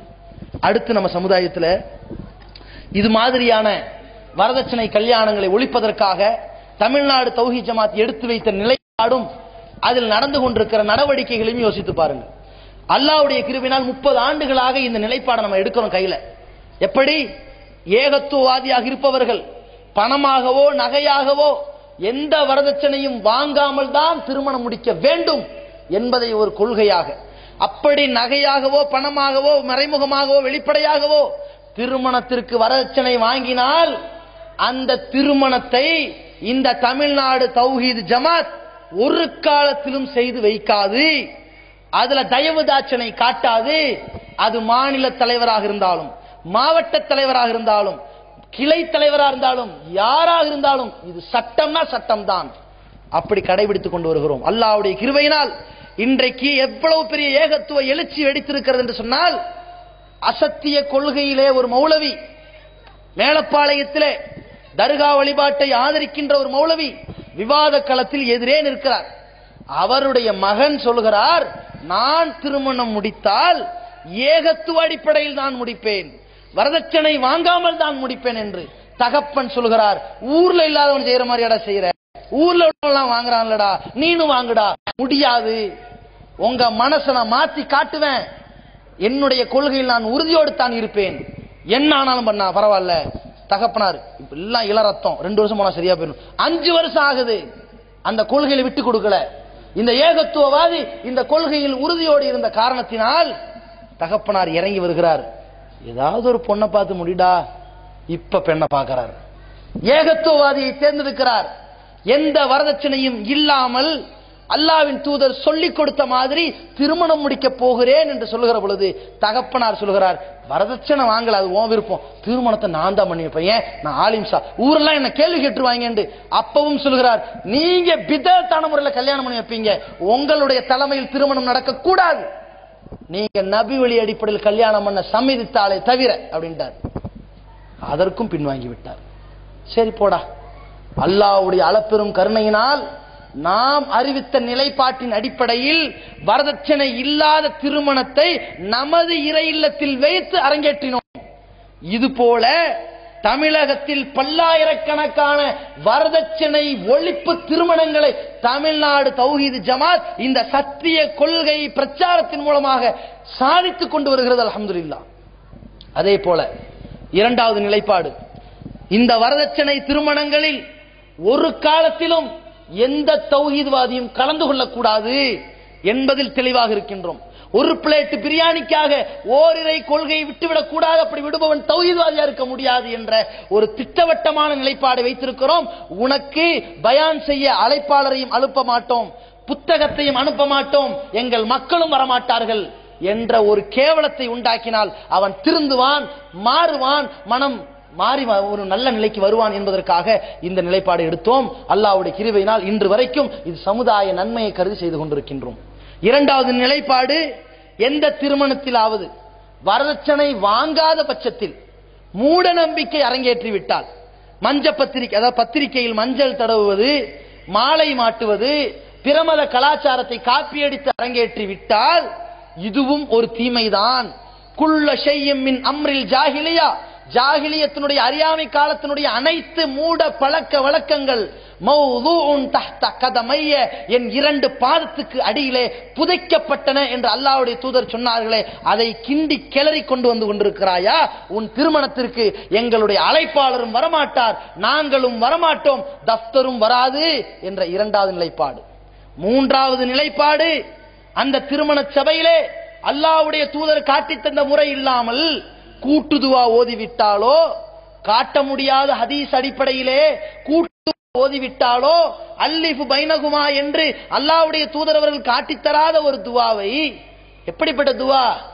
யூசுப் என்ற நபியும் அவரை வளர்த்தெடுத்த ஒரு தாயும் புருஷம் கொண்டாட்டி மாதிரி இருந்ததை போல நீங்க இருங்கன்னு ஒரு கெட்ட செயலை துவாவோடு சொல்லித் தருகிறார்களே, இந்த துவாவிற்கும் இஸ்லாத்திற்கும் எந்த ஆதாரம் கிடையாது. அப்படி ஓதப்பட்டு விட்டால், பாத்தியாங்கிற பேர்ல ஓதப்பட்டு விட்டால், பிதாத்துகள் அரங்கேறி விட்டால், இந்த திருமணத்திற்கு இந்த ஜமாத்தின் புத்தகமும் வராது, பேச்சாளரும் வரமாட்டார், நாங்களும் வரமாட்டோம். மூன்றாவது நிலைப்பாடு. நான்காவது நிலைப்பாடு, இந்த இடத்தில் தான் இது ஒரு படி மேலாக எடுத்த நிலைப்பாடு என்பதை நீங்கள் உணர்ந்து கொள்ள கடமைப்பட்டிருக்கிறீர்கள். என்ன தெரியுமா? நாங்கள் இந்த நிலைப்பாடுகள் எல்லாம் எடுத்ததற்கு ஒரே ஒரு காரணம், அல்லாஹ்வுடைய ஆயத்து தான் காரணம். அல்லாஹ் சொல்கிறான், அல்லதீன யத்தபிஊன ரசூலன் நபியல் உம்மிய, இந்த மக்கள் சஹாபா பெருமக்கள் எழுத படிக்க தெரியாத ஒரு தூதராகிய நபியாகிய இந்த முகமதை பின்பற்றுகிறார்கள். அல்லதி, அவர் எப்படிப்பட்டவர் தெரியுமா? யஜிதூனஹு மக்தூபன் இந்தஹும் ஃபித் தௌராத் வல் இன்ஜீல், இந்த யகூதி நசாராக்களுடைய இன்ஜீல்ல, தௌராத்துல இந்த தூதரை பற்றி ஒரு வாசகம் உள்ளது. அந்த காலத்தில் யூத கிறிஸ்தவர்கள் வைத்திருந்த தௌராத் இன்ஜீல்ல, இன்னைக்கு இல்ல, அன்னைக்கு என்ன இருந்தது? யஅமுருஹும் பில் மஅரூஃப், இந்த தூதர் வருவார், மக்களுக்கு நன்மையை ஏவுவார், வ யன்ஹாஹும் அனில் முன்கர், தீமையை தடுப்பார், வ யுஹில்லு லஹுமுத் தய்யிபாத், பரிசுத்தமானவைகளை ஹலாலாக்குவார், வ யுஹர்ரிமு அலைஹிமுல் ஹபாயிஸ, அசுத்தத்தை ஹராமாக்குவார், வ யலஉ அன்ஹும் இஸ்ரஹும் வல் அக்லால் லதி கானத் அலைஹிம், அந்த மக்களுடைய கஷ்டத்தை நீக்கி எறிவார், சிரமம் என்கின்ற விலங்கை அகற்றுவார் என்று அல்லாஹ்வுடைய தூதரவர்கள் சமூக அக்கறையின் அடிப்படையில் அந்த சமூகம் எப்படிப்பட்ட சிரமத்திற்கு ஆளாக்கப்படுகிறார்களோ அந்த சிரமத்தை ஆங்காங்கே அந்த விலங்கை உடைத்தெறிகின்ற பணியை இந்த தூதர் செய்கிறார். இந்த தூதரை போல பின்பற்றி நீங்கள் செய்தால் உலாயிகஹுமுல் முஃப்லிஹூன், நீங்கள் மறுமையில் வெற்றி பெறுவீர்கள். அல்லாஹ் சொன்ன உத்தரவின்படி நாங்கள் செய்கிறோம். இந்த மூன்று நிலைப்பாடு சமூக அக்கறையை கருத்தில் கொண்டு. நான்காவது நிலைப்பாடு என்ன தெரியுமா? ஆடம்பர திருமணம். நன்கு யோசித்துக் கொள்ளுங்கள். இந்த திருமணத்தை பெண் வீட்டார் செலவில் செய்யவில்லை, ஆண் தான் தன்னுடைய திருமணத்தை மண்டபத்தில் வைத்து பிரம்மாண்டமாக மக்களை அழைத்து செலவு செய்து கொடுக்கின்றான். இந்த இடத்திலும் தமிழ்நாடு தௌஹீத் ஜமாத் ஒரு நிலைப்பாட்டை அறிவிக்கிறது. என்ன நிலைப்பாடு தெரியுமா? இந்த திருமணத்தில் பெண்ணிடத்தில் நீ நகையோ பணமோ சீதன பொருட்களோ எதுவும் வாங்காவிட்டாலும், நீ ஒரு செல்வந்தனாக இருந்த காரணத்தினால் இந்த திருமணத்தை அள்ளி மகர் கொடுக்கிறாய் பெண்ணுக்கு, தாராளமாக கொடுக்கலாம். இதற்கு இஸ்லாம் வரையறை சொல்லவே இல்லை, எவ்வளவு வேணாலும் அள்ளி கொடுக்கலாம். அல்லாஹ்வே சொல்கின்றான், வயின் ஆத்தைத்தும் யஹதாஹுன்ன கின்தாரன், நீங்கள் உங்கள் மனைவிமார்களுக்கு கல்யாணம் பண்ணும் போது தங்க பொற்குவியல்களை கொடுத்தாலும் பிரச்சனை இல்லைங்கிறான் இல்லையா? அந்த பொற்குவியலே நீங்கள் கொடுக்கலாம், அதுக்கு எவ்வளவு வேணாலும் செலவு பண்ணுங்க, தப்பில்லை. ஆனால் இந்த மணமகனுக்கு இந்த மகர் தொகையை அடுத்து இருக்கின்ற ஒரே ஒரு செலவு வலிமாவுடைய செலவு. இந்த வலிமாவுடைய செலவை நபிகள் நாயகம் ஸல்லல்லாஹு அலைஹி வஸல்லம் சொன்னாங்க, இன்ன ஆதமன் நிக்காஹி பரக்கத்தன் ஐஸருஹு மஊனத்தன். திருமணத்தில் அதிகமான அபிவிருத்தியை பெற்றுத்தரக்கூடிய மகத்துவமிக்க திருமணம் எது தெரியுமா? எந்த திருமணத்தில் செலவுகள் குறைவாக செய்யப்படுகிறதோ, எளிமையாக நடத்தப்படுகிறதோ, அதுதான் மகத்துவமிக்க திருமணம்னு சொன்னாங்க நபி ஸல்லல்லாஹு அலைஹி வஸல்லம். அப்ப இந்த மணமகன் தன்னுடைய பெண்ணை திருமணம் முடிப்பதற்காக தன்னுடைய அந்த ஒரு மணமகளை தேர்ந்தெடுத்ததற்காக, மனைவியாக அடைவதற்காக அள்ளி கொடுக்கின்ற மனக்கொடை எவ்வளவு வேணாலும் கொடுங்க. ஆனால் நீங்கள் விருந்து போடுகிறேன் என்ற பெயரில் மண்டபத்தை பிடிக்கிறீர்களே, இந்த மண்டபம் அல்லாஹ்வின் தூதர் காலத்தில் இருந்ததா? இல்ல. அல்லாஹ்வின் தூதர் காலத்தில் விருந்து எப்படி கொடுக்கப்பட்டது? விருந்து சுன்னத்து தான். எதையாவது இருந்தா போடணுங்கிற சுன்னத்து தான். மக்களுக்கு கொடுக்கணுங்கிற சுன்னத்து தான். மண்டபம் பிடிச்சு கொடுக்கணுங்கிற சுன்னத்தா? அதுக்கு பத்திரிக்கை போடணுங்கிறது சுன்னத்தா? இல்ல. அப்ப இதுல பரக்கத்து கிடைக்குமா? அதிகமான அபிவிருத்தி கிடைக்குமா? குறைந்த செலவில் நிறைந்த திருப்தி வருமா? வராது. அதனால் இந்த திருமணத்தை அல்லாஹ்வுடைய தூதர் காலத்திலே பள்ளியில் நடத்தியதாக பார்த்திருக்கிறோம், வீட்டில் நடத்தியதாக பார்த்திருக்கிறோம். அதன் அடிப்படையில் தமிழ்நாடு தௌஹீத் ஜமாத் 4வது கட்டமாக சமீபத்தில் ஒரு நிலைப்பாடை எடுத்திருக்கிறது. தஃப்தர் உண்டு, தாய் இல்லை. அது என்ன நிலைப்பாடு? நீங்கள் மண்டபத்தில் திருமணம் நடத்திவிட்டால், மண்டப திருமணம் எப்படிப்பட்ட செலவுகளை கொண்டு போய் சேர்க்கும் தெரியுமா? சில பேர் லாஜிக் பேசுவார்கள், எல்லாத்துக்கும் இந்த பதிலடி. சில பேர் மண்டப திருமணம், நாங்க ஏன் மண்டபம் முடிக்கிறோம்னா எல்லாரையும் கூப்பிட்டு பயான் பண்ண போறோம், திருத்த போறோம். நீ ஏன் திருத்தணும்? திருமணத்துல திருத்த சொல்லி சட்டமா மார்க்கத்துல? இல்லையே. சரி, அங்க திருத்த சொன்ன அறிவுரையில திருந்திருவாங்களா மக்கள்? எங்க திருந்துறாங்க? கல்யாணத்துக்கு வந்திருப்பாங்களா? ஆண்கள் இங்க உட்காந்துருப்பாங்க, பெண்கள் கீழே உட்காந்துருப்பாங்க. ஏ கதீஜா, இந்த நகை எப்ப வாங்கினது, இந்த புடவை எப்ப போட்டு, இதுல பேசிக்கிட்டு இருக்காங்க. இங்க ஆலிம்சா இன்னல் ஹம்தலில்லா அப்படின்னு ஆரம்பிப்பாரு. டேய் எறா அந்த பிரியாணி வீடா கொட்டாங்க கொட்டுறா நஹ்மதுஹு வ நஸ்தஈனு விட கேசரி வச்சியாடா வீடா. இது என்ன பயானா, அறிவுரையா? அங்க என்ன எடுபடுது? எல்லா ஆலிம்சாக்கள்கிட்ட கேளுங்க, திருமணத்துல பயான் எடுபடுதான். நம்ம பாட்டுக்கு பேசிட்டு இருப்போம், நம்ம முன்னாடி இருக்கிற ஒரு என்னடான்னா வெத்தலை எடுத்து வாயில வந்துகிட்டு இருப்பாரு, என்னடா கல்யாணம் என்று அதை வெறுத்து ஒதுக்கக்கூடிய அளவுக்கு இருப்பார்கள். அது தாவா பண்ற இடமாவும் இல்லை. ரெண்டாவது என்ன, மண்டபம் 2000 ரூபாய் கிடைக்குது. சரி, இங்க 2000 கிடைக்குது, இன்னொரு ஊர்ல 15000 கிடைத்தா என்ன பண்ணுவீங்க? ஒரு ஊர்ல மண்டபம் ஃப்ரீயாவே கிடைக்கும். இதற்குத்தான் நாம் ஒரு திட்டம் போட்டோம். மண்டபத்தில் திருமணம் நடத்தினீங்கன்னா அது ஹராம் கிடையாது. ஆனால் அல்லாஹ்வுடைய தூதர் சொன்னார்களே பரக்கத்து கிடைக்கும், அதை நீங்கள் இழப்பதால் அதற்கு இந்த ஜமாத் ஒரு வெறுப்பை காட்டணும்ல, ஒரு எதிர்ப்பை காட்டணும்ல.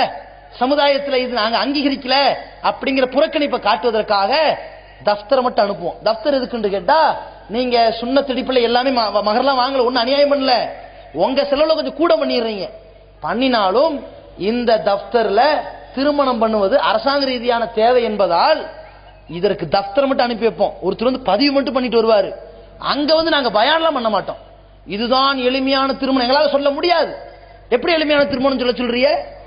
மாப்பிள்ள காலையில் ஒரு விருந்து போடுவான், மதியானம் ஒரு விருந்து போடுவான், நைட் ஒரு விருந்து போடுவான், 10,000 மண்டபம் பிடிப்பான், சில 20,000 பிடிப்பான், சிலர் வந்தவனுக்கு வெஜிடேரியன் தனியா போடுவான், நான்வெஜ் போடுவான், மண்டபம் பிரிஞ்சா 200 பேருக்கு தகுந்த பத்திரிகை அடிப்பான், பேனர் போடுவான், இல்லாத பலாய் வந்துருதே. இதை எப்படி நாங்க எளிய திருமணம் பேசுறது? வேண்டாம், வீட்டுல நடத்துங்க, நடத்திட்டு போங்க. இல்ல எங்க வீடு வாடகை வீடு, 10க்கு 10 5 பேர் வருவாங்க, கூப்பிடுங்க போதும். பள்ளியில நடத்துங்க போதும். நம்ம என்ன பண்றோம்னா, நான் என் கல்யாணத்தை காட்டுறேன், இது தேவையா? வலிமா போடுங்கிற சுன்னத்து உலகத்துக்கே போடுவீங்களா? வலிமாவை வலிமா போடணும், மூமின்கள் அனைவரையும் கூட்டு போடணும், உலகத்துக்கே போடுவீங்களா? தேவையில்லை. எளிமையா செய்யணும். எளிமையா செய்யறதுக்கு என்ன வழி? அல்லாஹ்வுடைய தூதர்கள் காலத்துல எத்தனையோ மசூரா பண்றதுக்கு மஜ்லிஸ் ஷூரான்னு மண்டபம் மாதிரி சில இடங்கள் இருந்துச்சு. ரசூலுல்லாஹி ஸல்லல்லாஹு அலைஹி வஸல்லம் அங்க சோறு போட்டாங்களா வலிமாவை?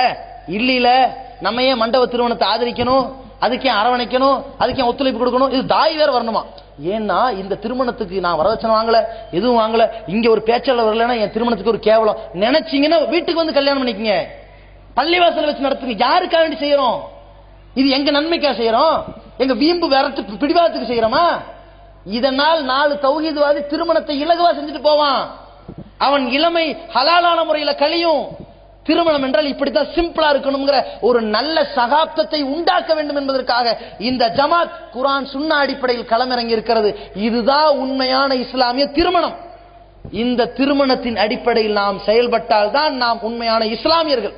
இன்றைக்கு இஸ்லாமிய திருமணம்ங்கிற பேர்ல நடந்து கொண்டிருக்கின்ற சமூக கொடுமைகளையும் மூட பழக்க வழக்கங்களையும் பிதஅத்தான அனாச்சாரங்களையும் ஆடம்பர பகட்டுகளையும் நொறுக்கக்கூடிய வகையில் இஸ்லாமிய திருமணத்தை மட்டுமே நடைமுறைப்படுத்தக்கூடிய உண்மை இஸ்லாமியர்களாக வாழ்ந்து மரணிக்கின்ற பக்குவத்தை வல்ல ரஹ்மான் நம் அனைவருக்கும் தந்தருள்வானாக.